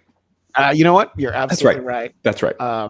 Did you notice that I was, and Jeff, you did bring up a great point of, we were definitely trying to rile him up, but he is too smart. He's not, I don't usually talk about how smart he is, but he's smart enough to know what not to say when he's being recorded. But he just didn't know who Marjorie Taylor Greene was, but you knew the angle. It's like, yeah, she thinks that the Vegas shooting didn't happen. And then it's like, oh, okay, that just brought it all down to earth for him. He's like, yeah, I don't care for that. But I was like, appreciate that very much. Yeah, I was like, I really felt like I was going to be able to get him talking about Gavin Newsom, because he will post about it. And by the way, he's on Instagram at David Bujenski. He might even accept your Facebook friend request. Only if you're middle-aged blonde white woman, though. Did you used to get into fights with like people who were fans of his from his radio show? Because you would make fun of him. Or at least, okay, maybe it was just me. Could have been. I mean, years ago when I was really active on Facebook, it's very possible. Yeah, not recently. Which When is so he first easy to was troll. on morning radio, you would just talk about, how unlikable he is, and all these ladies would be like, "No, David's the best." So I'd be like, nah, he sucks. And then I'd write something about how he was like gay with me, and he'd delete it immediately. Well, that's just because he didn't want to have that kind of power. He didn't need to be popular with yet another community. Jeff, didn't you know morning radio doesn't work on water unless you got power? It's a really fucking dumb sentence, but I just went for it. Oh, anyway. So anyway, we'll wind down in a moment, but it's just we're having too much fun. It's like the old days, except that we're nowhere near each other. Actually, we're not actually all that far apart. Two of us are probably not that far apart on a map. If we were doing the Indiana Jones map travel. But Will, you're sticking around in the valley, right? I keep asking you this because I'm worried you're going to leave me. That's the plan. Okay, it's to leave me. Yes. Yeah. Bye. Stay golden, pony boy.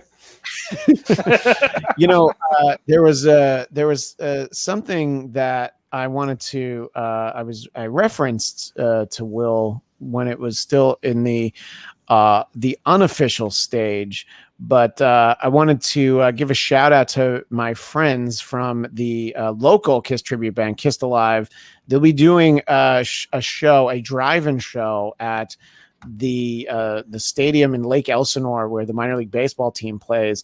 And who has been asked to intro that band? And whoa. Of Kiss, you kind of know what that intro is. So I will allegedly on March 20th, I will getting nowhere near the microphone with a mask on, maybe one of those extra shields, be asking Lake Elsinore if they're ready because they wanted the best and they got the best. So very excited about that. Do you get to say the hottest tribute band in the world? I'm going to go far enough and say the hottest band, but you know what? You're right. I should ask. I want to make sure that they want me to say the hottest tribute band in the world. Because then you have to say Kissed Alive because if Kiss is the hottest band in the world, they can't also be the hottest band. I mean, I guess they could. Do you think there's like a lo-fi Kiss tribute band called Mono? They only do Kiss in Time and then they're out. Yeah. Herpes simplex 1 is the other.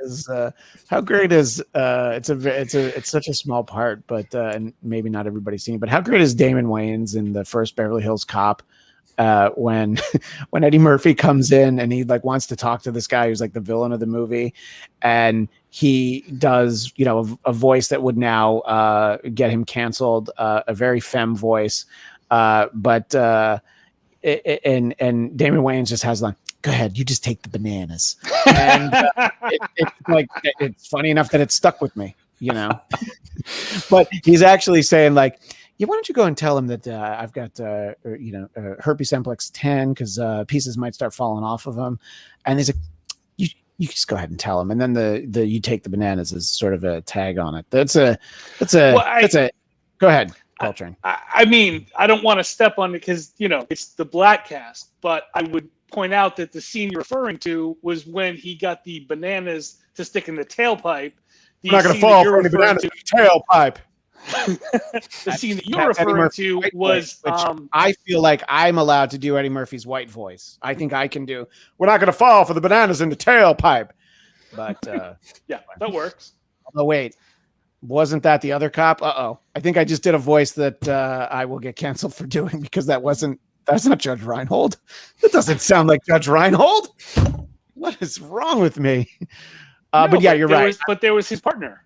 Yeah, that was his partner. Not Judge Reinhold, the guy you're talking about. He had a partner, so you're still the other guy. Yeah, that's true. Because Judge Reinhold was the cop we were going to like, and the two cops tailing him are the ones we didn't like. We're great. Now we've really, the beauty of Beverly Hills Cop is that it was written, and Will, you'll appreciate this. It was written for Sylvester Stallone. What? And he insisted that his character be called Cabretti. And then as they went through the process, they realized, we're going to have to make a different movie. And that became Cobra. But they had already started building the sets. So there's some sets that don't make any sense. They go to like a warehouse at one point, and you're like, what the fuck is this? In Cobra? In Beverly Hills Cop. Oh, got it. Because it would have made more sense in the Cobra version of it. Got it. Because they had like a comedy version, and then they were going to do a Sly Stone version, and then they're like, no, we're doing something different with him. So then they went back to the comedy version. I saw the screenwriter spoke at the Writers Guild back when people used to get together in rooms and watch movies and stuff. It was a long time ago. I don't know. No, nobody really remembers that. Yeah, it's kind of a fascinating little bit of movie history. And my friend Bill still doesn't believe me that this story is true. I'm like, I saw the screenwriter from Beverly Hills. He said this. I'm not making it up. He's like, no, that didn't happen. I'm like, what do you mean it didn't happen? Yeah. As we know, Cobra really went on to be the much more successful franchise. So I'm glad that Sly made that decision. Yeah. Well, the Beverly Hills Cop 2 was okay, but Beverly Hills Cop 3 was not. The one where they go to the theme park, it was yeah, it was. But you know what I am excited for? Speaking of Eddie Murphy, Coming to America 2 is going to be popping up on Amazon Prime very soon. Oh, really? And interestingly, all the old guys in the barbershop are exactly the same age that they were in 1989. But everyone else got time travel. This is actually the sequel to Tenet. Oh yeah, it's running backward now. Will, have you seen Tenet yet? I've seen it twice, and I liked it less the second time. It made me more angry. Yeah. But I feel that's kind of why I only saw it the one time. Coltrane, have you great seen score though, but yeah, didn't like it. Yeah, do you like Christopher Nolan's other movies, or is he just? No, I mean I do, but it's not like I'm not one of those people who's like, oh my god, Christopher Nolan's got something coming out. It's just like, I mean, I've liked the stuff that he's done, but. Yeah, if I see something he does or I don't, I think if you know what it probably would have made it more enjoyable is if in the third act we saw Bane or maybe even Scarecrow. Rajal Ghul. Yeah, that would be fine, or his daughter. I don't It ends on young Bruce Wayne. And you're like, oh fuck, his parents are gonna die. They gotta go forward, and then they die again. And then go back and again. Christian has to watch that scene over and over again. I have to tell you, I don't remember the theatrical cut of Justice League, But if I see Thomas and Martha Wayne die in the Snyder cut, I am going to have to turn it off. I just can't. I have a feeling they're probably they do that in Batman versus Superman theater. That's fine. No, I know it starts with it. There's like, and it's like, and then they did it on Gotham, and I don't know where they haven't done it. You know, the only time they didn't do it was imagine if Adam West had done one. Oh no, my parents. Hold on, Mom. I'll try and save you. He's got bat parent murdering repellents. You're not murdering anybody else's parents today. But it's a Batman property that I've heard about that seems really cool. I guess it'll be released as a digital comic initially. Well, I assume you've heard about this. They're doing a Batman 1989 series. It's like the Keaton one. They're doing that, and they're doing a Christopher Reeve comic one as well. Yeah, they're doing I guess a Superman 1978. And then I think also Wonder Woman 1978. So like with the Wonder Woman TV series. Oh, the Linda Carter. I think they already did that because they did a Batman 66 series. I remember they did Batman 66. Yeah. And I think they did Wonder Woman. The idea of like a Batman 1989, and they're going to bring in some other characters that weren't in those two Tim Burton movies. Right. And that seems like a really cool idea. I'd like to have spent a little bit more time in the Burtonverse before it turned into Schumacher. I'm trying to use the word apocalypse. Schumacalypse. Not quite there. It's almost there. It would be cool if they used celebrities' faces. I mean, I guess you'd have to get permission, but to like model, like Robin Williams always said, apparently he wanted to be the Riddler. Like make Robin Williams the Riddler in the comic. Don't be afraid. Don't be afraid, Bruce. Here comes Mr. Happy. He's going to kill you. Yuvia Scrimshaw. I've seen cosplayers as Thomas and Martha Wayne who die in front of Batman cosplayers. That's really great. All right, I would enjoy that. See, that is different. I would love that. I just don't want another movie or TV series. I only saw the first season of Titans, and Bruce wasn't in that. So I'm like, all right, well, at least Robin's not remembering Thomas and Martha Wayne get killed. That was like the one thing I remember. Yeah. When I didn't see it. You did see the second season, right? Well, and I did. Bruce Wayne was horribly miscast, and I just couldn't understand it. I couldn't wrap my mind around it. This kid who's Superman in this new show that is not Lois and Clark, because that was the show in the 90s Superman with and Terry Lois. Hatcher. Yeah, Superman and Lois. And I mean, I'm not going to watch it. I'm not really interested because it's a CW show. Yeah, I'm just too busy. Also, I tried to pitch. I'm not kidding. Show where it's between Wonder Woman and 1984, where it's like she's a superhero, but she still can't vote. So quality right there. Wonder Woman suffrage, and he's pitching it as Wonder Woman, the good old days. Make America great again. KHE. Hey, look, Gina Carano is making a movie for the Daily Wire network. So maybe this is the project. You should get her as a Wonder Woman knockoff who's actually fighting against the right to vote. I've actually just pitched the idea. I like it. I wish more bad characters in shows would like say shitty things and get kicked off to make the shows better. It would be wonderful. Yeah, that was the thing I didn't get. And Coltrane, did you watch The Mandalorian? Or we're not going to spoil it. Don't worry about it. The thing is, we're not going to spoil it because Gina Carano did that. I love Larry O'Connor, our friend, and he tweeted, and I could not let this stand, that he inferred that she was the best part of The Mandalorian. And I'm like, oh no, Larry, she's not even like the 10th best thing. I mean, first of all, Carl Weathers is at least the third best thing. So much better than her. Yeah. And you got also, like, I've been talking for 2 seasons about what a terrible actress she is.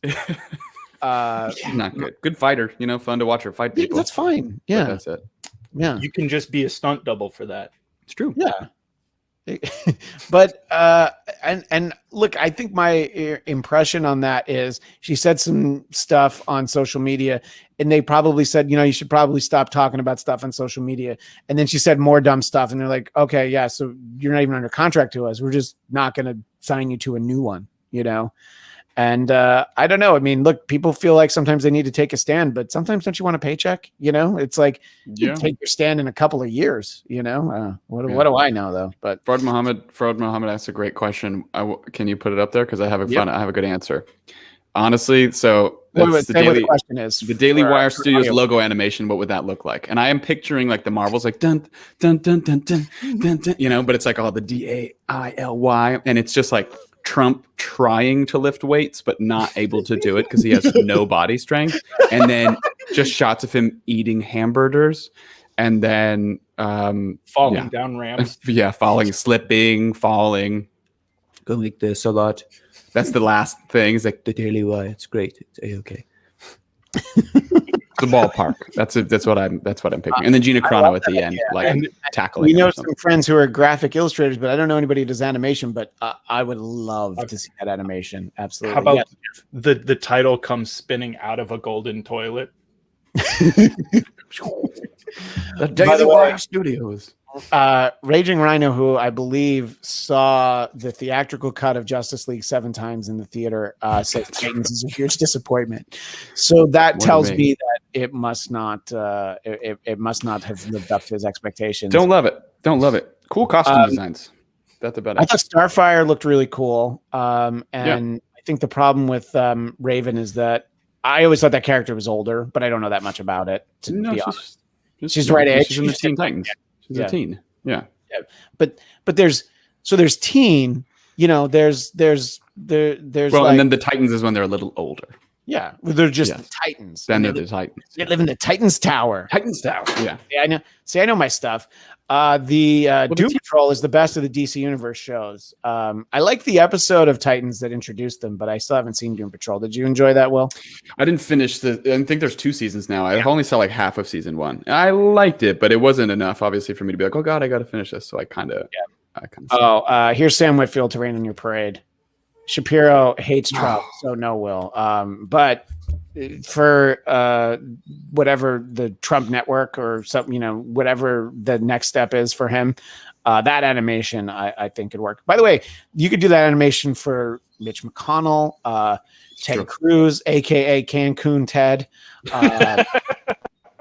And he's on island time. It's the only reason that I want to see both Ted Cruz and Donald Trump run for president in 2024 is just this Cancun Cruz. But I've gone on record for my feelings about the former president's health in 4 years and just having no interest in doing anything that doesn't. Yeah, I don't get a strong. No. Listen, I don't know. He's kind of seems unkillable. You know what I mean? He got COVID. Well, he's Jason in like Friday the 13th. Like Jason Takes Manhattan. Really like figured kind of by puffy, that point, Kane Hodder. Yeah. But by that point, you just figured it was so far over, and you're like, no, but he's fine. Like Jason got electrocuted, and he was left at the bottom of the lake. And I think that was in the final chapter, and then final chapters are almost always followed by a new beginning. This is a good one from Raging Rhino. Fled Cruise. Now that is great. See, there you go. Yeah, and Raging Rhino in Texas, by the way, and I don't quite know how it works in terms of like, you know, which senator represents what corner of the state or whatever, but it's your state. So yeah, I'm sure that's very popular. You know, right there. Question for you guys, because I wouldn't know this, but it seems like it would be obvious because I know there's the Batman villain Maxi Zeus. Okay, you'd think there'd be a story of him taking down the Titans. That's Greek mythology. Clash of the Titans. I got Jeff what you were going for, but I have no idea who the characters were. Jeff, you're just too smart for me, and that's it really comes to fruition when we have that. I mean, Sam Whitfield, who, by the way, you can find the Whitfield Report also on YouTube. You know, it's bad for Cruz when both Trump supporters and liberals unite to hating him. And by the way, Raging Rhino, really a deep cut from Jeff. So he's raising a frozen glass of beverage because his house is still heating up after a few days. You know, I talked about this on one of the other shows we do here on the Bladtcast YouTube channel. Biden time. And there were definitely people who were really enjoying the fact that the state of Texas was having a problem with the heating and electricity. And I'm like, well, it's terrible. You can hate the politicians, but like people died, and it's like, I don't understand, where that comes from really, and I'm just sort of wondering, is that the cheery topic we'll probably end on here? Is that where we're at with social media? Coltrane, you got rid of social media. Is it just really like this idea that I'm gonna, the Schadenfreude is enjoying other people's suffering. So it's like, I enjoy making fun of your problems, but everybody's going to need to feel bad for me and give me a hug when I have a problem. Do you think that that's the state of 2021? Am I not too far off with that? No, I think that is a very accurate assessment. It's like, I just feel like everyone, like social media is just turned into, everyone wants to have their zinger, so they will just have some comment because they think it's clever and there's no nuance to anything, and because tone doesn't come across in a tweet, so then people can't read sarcasm anymore, and it's so I don't know, social media, the idea behind it is great, but it has become such trash that it's so painful. Although, would you come back if Casey Anthony joined Twitter? Yes. Okay. Yeah. All right. Let's clear that up. That's a great question. Yeah. I mean, he's got a case of the Anthony. Especially if in her description it said looking to settle down. I'm sorry. What were you saying? I just said he's got a case of the Anthonys. I didn't want that to be lost, so I appreciate that. And I think Sam agrees that social media is a dumpster fire. Dominica Saxon says these days, if you think you have the moral high ground, you can say anything you want on social media. And yeah, I think that's probably right. It's like, well, I'm on the right side of things. And as much of a dumpster fire as it is, we're sort of talking about, we've referenced Ted Cruz a couple of times because it's in the news right now.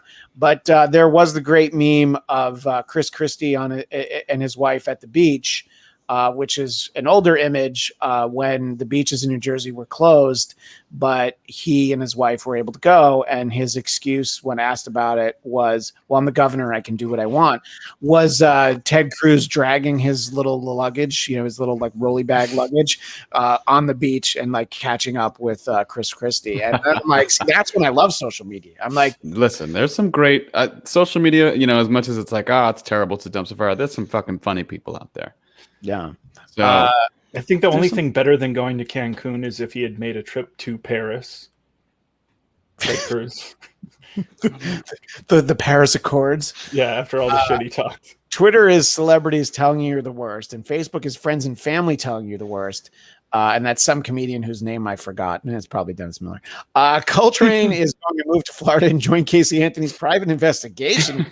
I don't think she's looking for the real killers. I think there's an S. I think there's an S missing on there for private's investigation team. There you go. Yeah. See?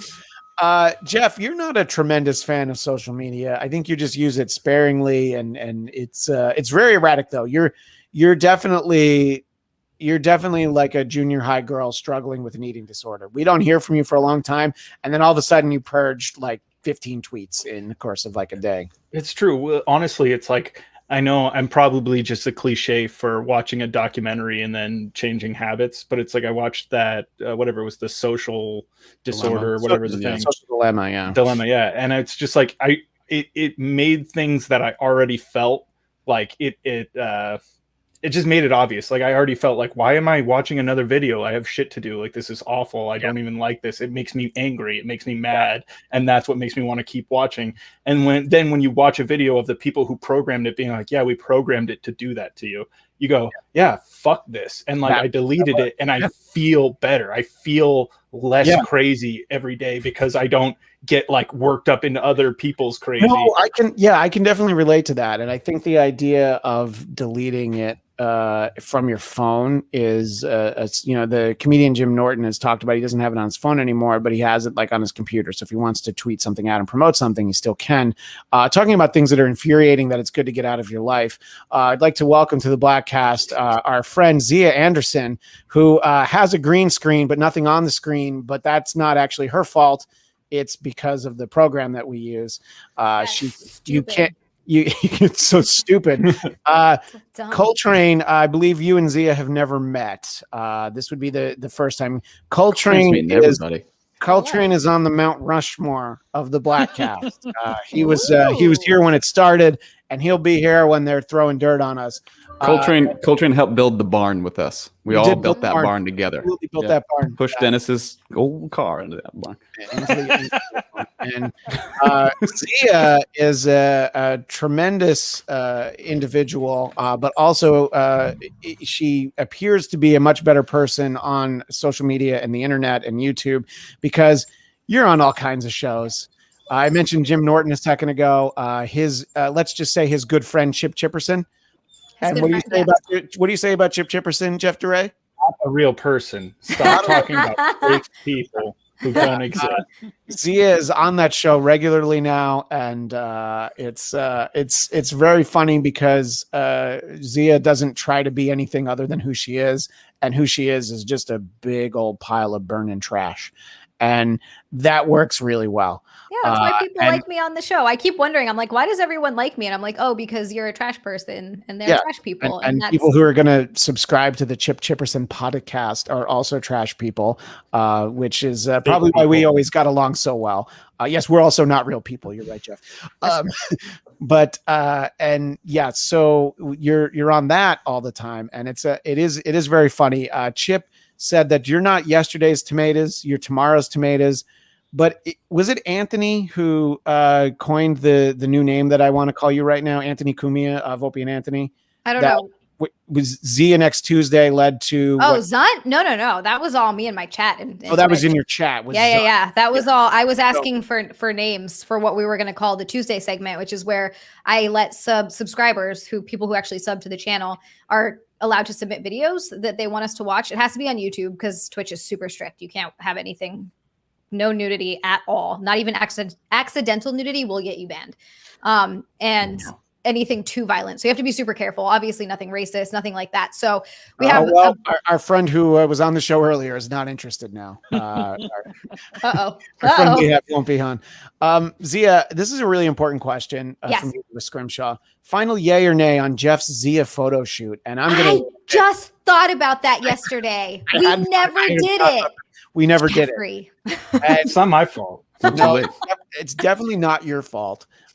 Zia has, let's just say, what do they call that? Is that a thirst trap when you post sexy pictures just so you can get people to follow you? It doesn't help people follow me. So I really just don't. I just post them because I want to at this point. It absolutely helps in no way of people following me. Instagram has made sure that the algorithm fucks with everyone. Right. So every time I post a butthole pic, I get at least 10 more followers. Oh, well, that's where I'm fucking up. Butthole pics. There you go. Because your butthole is actually attractive. See, that's the difference. Yeah, people want to see black hole. I believe it's called the brown eye. You get it right. No, I'm sick. It's called the chocolate starfish, actually. Hot dog flavored water. Hot dog flavor. Wait, did we really just get that? The chocolate. She said chocolate starfish. So I said in the hot dog flavored water. Well, I guess you guys can guess what. Sophomore effort by the incredible classic rock band Limp Bizkit. I guess you guys now know what the song will be on the way out on the audio version of this. Remember when we actually spent the whole Bladtcast talking about what a Limp Bizkit is, because I did not realize what it was. I don't remember this at all. We had a whole conversation about it. I sent it to you because listen, 422 episodes. I maybe wanted 2 of these. I remember what we talked about. Just a couple. By the way, same here. And Zia was probably on 20 to 30 of them, and I don't think she remembers any of it. But what I didn't understand is what a Limp Bizkit is, and I've explained this on the podcast before, but I love doing it again, especially in front of a lady. Lisa, whatever. At this point, I'll just call you. Hey, Lisa. Betty, what do you, Zia? Do you know what a Limp Bizkit is? I actually don't. I'm waiting for you guys to tell me. Okay, so I learned this from the hit comedy series Silicon Valley, and I did look it up, and this is apparently what that phrase means.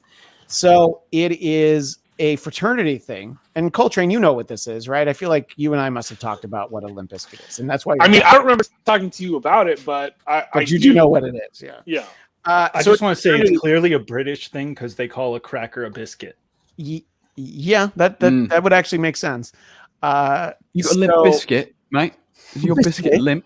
Yeah, well, the doctor was always looking for biscuits, and I don't think it was limp ones. So it's a fraternity thing, and you take like a cracker, possibly a Triscuit, and the guys all get around in a circle, and you all jerk off onto this cracker. Oh, like Ookie Cookie? And the last one to come has to eat it. It's that Limp Biscuit is Ookie Cookie. I've never heard of an Ookie Cookie. This sounds like a Hawaiian thing. Soggy muffin. It sounds like a Hawaiian thing that the locals told you all the white girls had to eat. How do you not be surprised? In a circle full of people where frosting. Presumably you're all projecting some incredible masculinity? How is it possible that a room full of people can all jerk off together who are all also saying like that they're just the straightest people in the world? I don't mean that it probably sounds a little offensive, but I mean like what like the hazing activities for fraternities are so one homophobic, but two like also at the same time like yeah guys, if you want to explore your sexuality and do stuff like that's totally fine, but like let's not make a game out of it. Yeah, but yeah, exactly. Let's not make a game where somebody's likely to die. Yeah. This is how the original incels got their shit together. Okay? I guess that's true. That's true. Yeah, I mean, the original incels. We've asked this before. Was anybody in a fraternity in college? Absolutely not. Yeah, I had it. I was on a hockey team, which is like a step below fraternities. You were on a hockey team with Zach Wilson. That's true. That's right. I called him Werewolf Man in the locker room. I was not soliciting that anecdote, but maybe I do remember it, and I thought maybe you might mention it. Well, it's because he insulted you, right? And then you were like, okay, Werewolf. I was the one who I was like the loud talker in the locker room. Like I'd just sit there and somebody would say something and I'd start talking a bunch of shit. So I'm sure I made fun of him. Well, my brother's 5 years older than me. So when he went to college, he told me the story that, they go to your door and they talk about like, oh, you want to rush fraternity or whatever. And my brother said, like years before I was like barely in high school. And he was like, yeah, no, that's okay. I don't need to buy my friends. And he just closed the door. And I think that sort of stayed with me. I'm like, yeah, that doesn't seem like fun. And then I think it depends because I have friends who went to good colleges. Like I have friends who were in fraternities at Cornell. But then, like the people that I knew in fraternities at Marist College, where I went, none of them were my friends. Let's just put it that way. I remember there was a guy at my college when I was a freshman. I went to Cal State Long Beach, and he joined a fraternity, and he was like kind of like a friend of a friend, so he was just sort of around the circle, and we always called it a frat. And he was like, "Don't call it a frat. It's a fraternity, not a frat. You wouldn't call your country a cunt, would you?" And I was like, "Oh, I definitely would." I don't think that those are the same. Okay. All right. That's fine. You keep your friend. By the way, Zia, Raging Rhino says, I think it's great how nonchalant Z is about this. The fact that I explain what a Limp Bizkit is, and you're like, oh yeah, I just know that as a different thing. Like, Of course I know what that is. Yeah. Of course I've seen that done. What? Jeff, you're not supposed to tell people. God damn it. Yeah. Cut that Cut out. It was on Reddit. Yeah, it was on Reddit. I just like knowing that Coltrane gets all his porn on Reddit. See, that's I said the only reason I used to be on Reddit was because of the porn, but now there's other stuff that I go to. But Jeff didn't let me get to that part of it. So, like hot tips on what stocks like NationalGeographic.com. No, it's a subreddit called Fight Porn, so it's just all people fighting. And they like sweet. We're all watching porn. Fight porn. No, it's just like they're punching each other with huge boners. Isn't that MMA?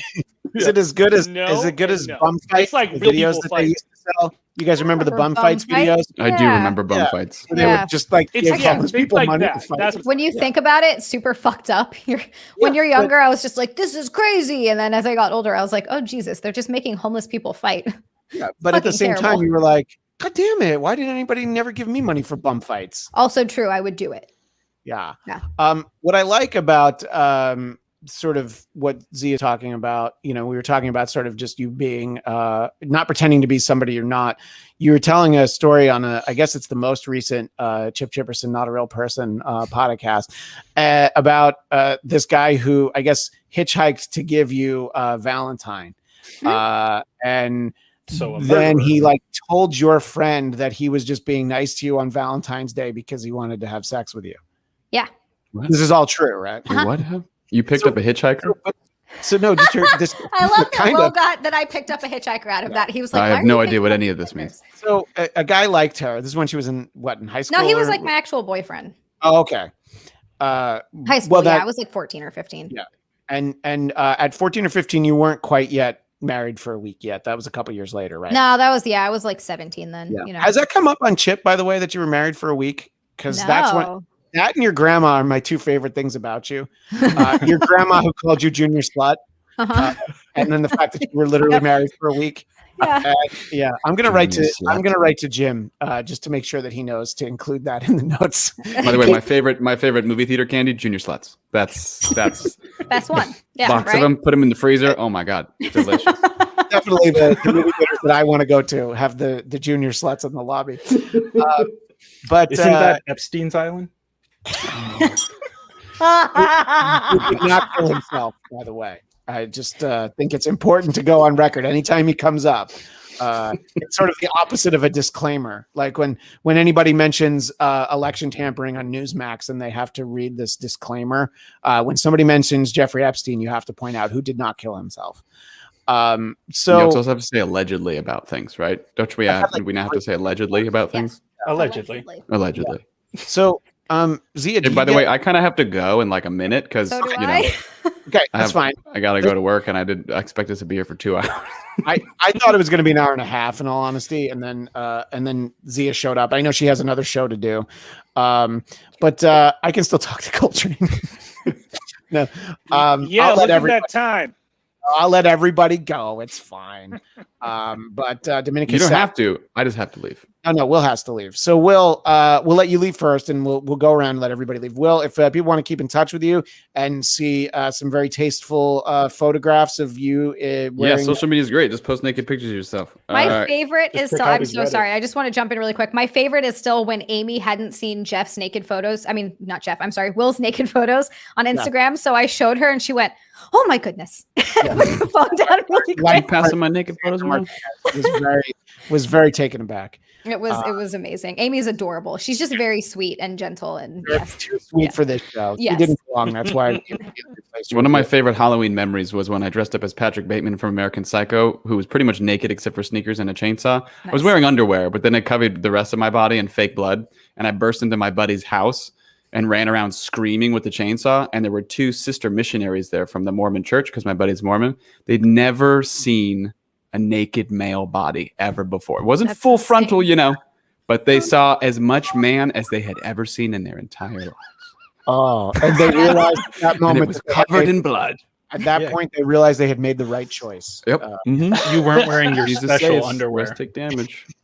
At Will Sterling _ that's Twitter and Instagram, right? That's me. Yep. And you're not cool like Zia. You're not on Twitch, right? I'm not. No. All right. No. But, we can find you there. Will, we are definitely going to talk about the Justice's gray cut of the Snyder cut. We have to only watch the black and white version. 8 hours. I could watch both. Yeah, exactly. Well, Will, we always appreciate you making so much time for us, even when you expect that you're only making a little time for us. It turns into a lot of time. It's fine. It's fine. Always much appreciated. So, Will Sterling, everybody, we will talk to him again soon. And Zia, I assume you have to go pop over to one of the other shows that you do, which it's Eric Nagel. We're going live on Twitch at 7 p.m. actually, and then right after at 8, I'm doing Chip. So, oh my gosh, you are you're only doing it's Eric Nagel for an hour because you got to make time for the Chippa. Do you know who's on Chippa with you? I know you got to go, but Flutzy and Karen Fian. Yeah. It's she's like a more famous version of you, but yes. Anyways, very sweet of you to squeeze in this visit to the Bladtcast between some real shows, the Zealand Twitch stream, And I want you to watch the Snyder cut of Justice League 2 because I'm going to. Yeah, I'm going to. But it's not the Snyder cut anymore. They just remade a whole fucking movie. So get out of here with that bullshit Snyder cut fucking nonsense. Right. Anyway. Well, tell E-Rock guys say hi. I will. Bye, guys. All right. Nice to have Zia on. And, look, now here's the real show. I did this the last time that we were all on. As everybody left. The show got better and better. Coltrane, people can't keep in touch with you anymore now that there's no Coltrane leaks, huh? I mean, mostly, yes. Okay, yes, but if people have messages for you, they can send them to me, and then I'll pass them on to you, and we'll have you back soon. Do you think that you're going to watch the Snyder cut of Justice League, or does that not sound appealing to you? 4 hours of Justice League. I mean, I doubt it. Nope. I did not. I don't think I did that. Maybe I did that by accident, but you doubt that you're going to watch it, you said. Yeah, I doubt it. I mean, it's like nothing in like the DC universe. Like, okay, when Wonder Woman came out, I was like, all right, that one was pretty good.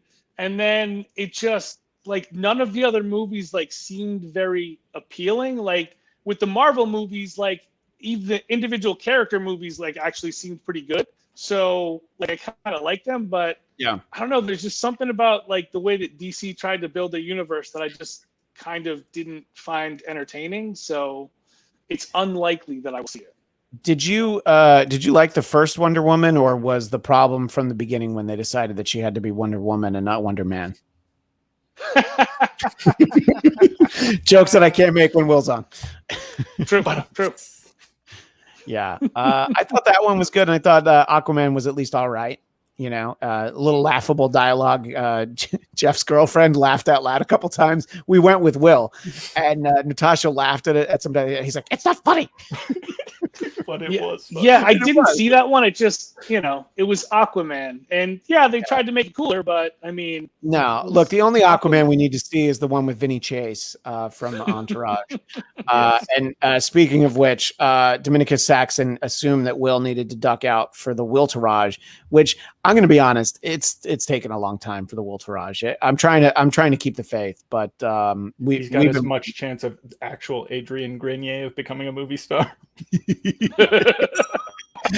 I think that's definitely true. Well, Coltrane, we're going to have to find something because we like to do shows where we watch movies or TV and then we'll do a whole show about it. So we have to find what's in your sweet spot right now. Are you watching the Lady Doctor Who, or is that not for you?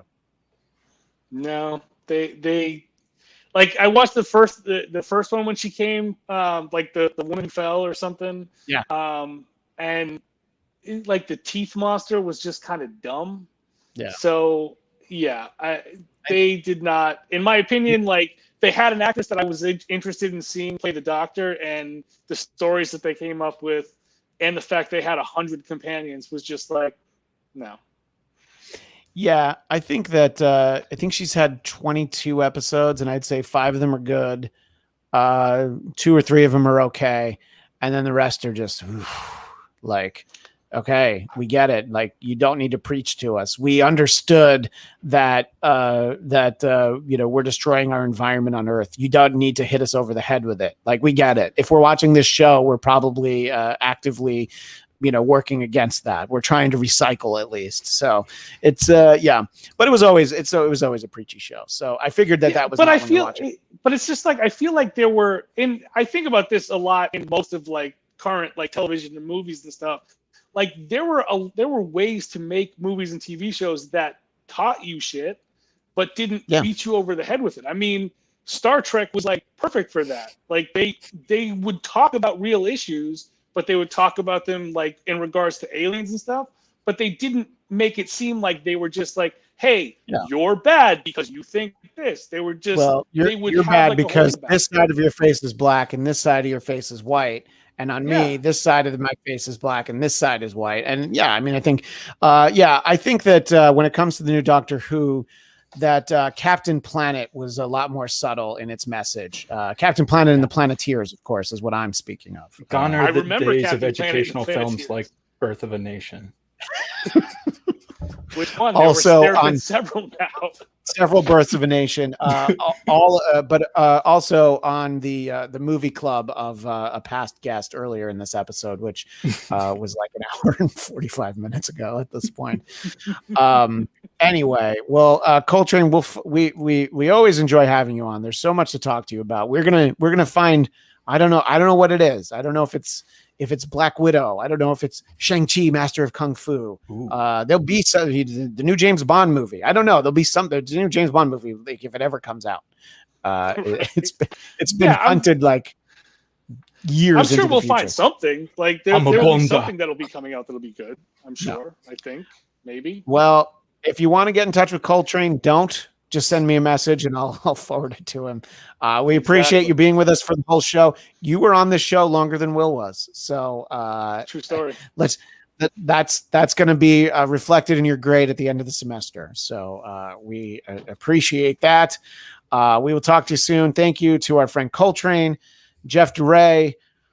As always, this is the best permutation of the show. Oh yeah. Just you and I, and not DeRay Jeff.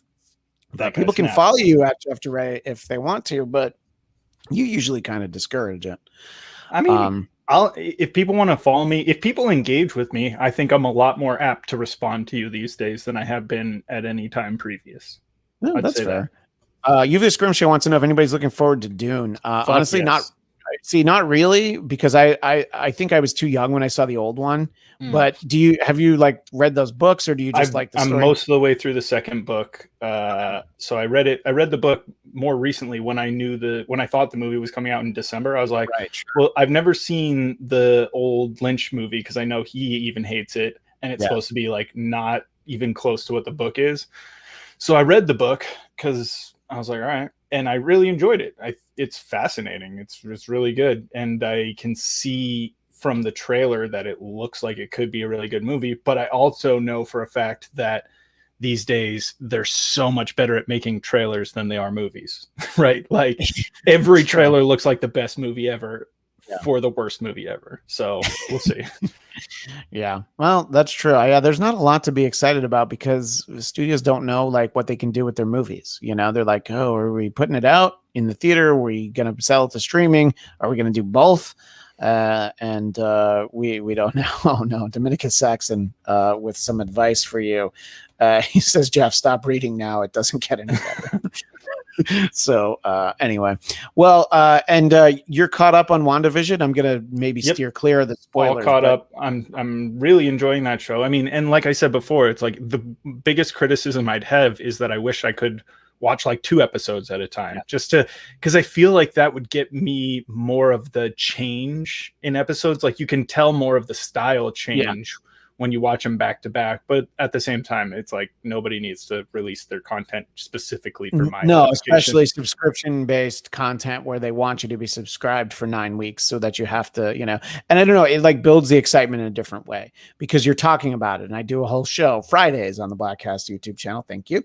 Marvel Movie Talk, 2 p.m. Pacific, 5 p.m. Eastern. And we act as basically a WandaVision after show. And it's like a lot of like theories. I wonder what this means. And if you could binge it, you would be like, well, we can't do all that. Cause like I would do after shows for AfterBuzz for the Netflix Marvel shows.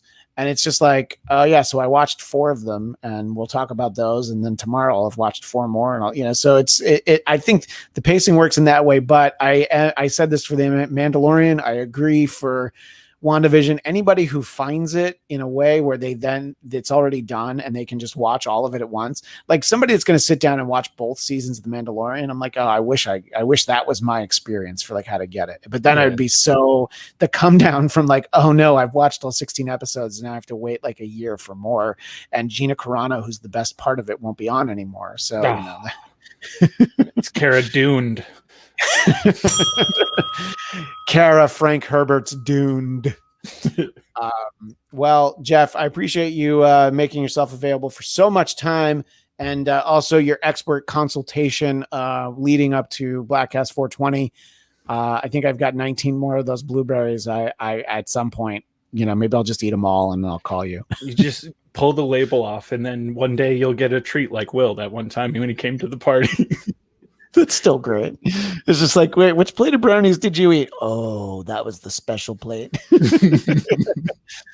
I feel like I don't have to worry about you watching the Snyder Cut. Look, I'm gonna admit I expect to really hate it, and like it's gonna have made it worse. But if I watch it and I think there's even one thing about it that's cool, I'll be like, you know what? I guess it's good that they made it.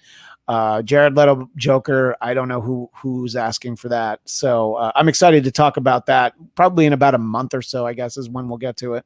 I mean, here's the thing. If there's one thing that I think without fail you can count on in a Zack Snyder film, it's dope scenes, right? Yeah, his movies don't always tie together, but there's going to be at least one scene that you're like, that was fucking sick, and I'll watch it over and over. Batman for Superman has great scenes. And honestly, the 8 minutes where Batman and Superman fight each other, if you take the movie out of it and the take care of Martha like that, if you take it's like, oh, the fighting is actually really cool. Yeah. I think Yuva Scrimshaw's leaving. Great to see the gang back together. Happy birthday, Kirsten. Yeah, I couldn't get all 7 of us on screen at the same time, but that's probably for the best, right? It's probably better that we didn't. Knock on wood, the internet did really well today. Which were you finally plugged in? I'm plugged in and I'm upstairs. We did one once where I was upstairs and plugged in.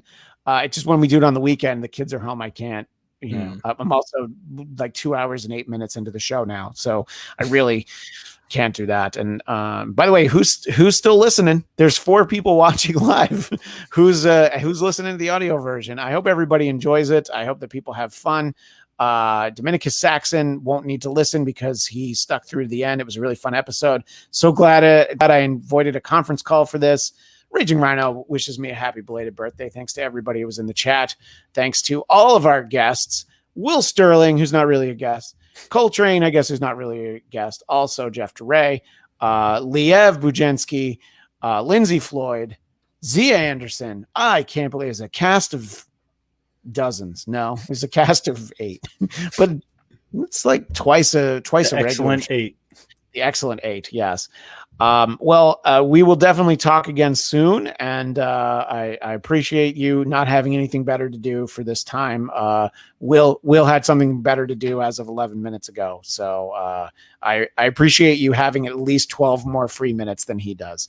If people want to follow me, I'm on Twitter and Instagram at ChristianDMZ, like the Bladtcast, Bladtcast on Facebook, at Bladtcast on Twitter, and also on Instagram, but I don't really do much with that, but it's there. And of course, Bladtcast.com has just your one-stop shop for all the links. We will be back very soon. I've got some more musician interviews. I'm going to have a return visit from my pal Alexa Capiello, who was an extra on WandaVision. I don't know what she can tell us yet, but we will find out soon. And thanks again to everyone, and we will see you next time on the Bladtcast.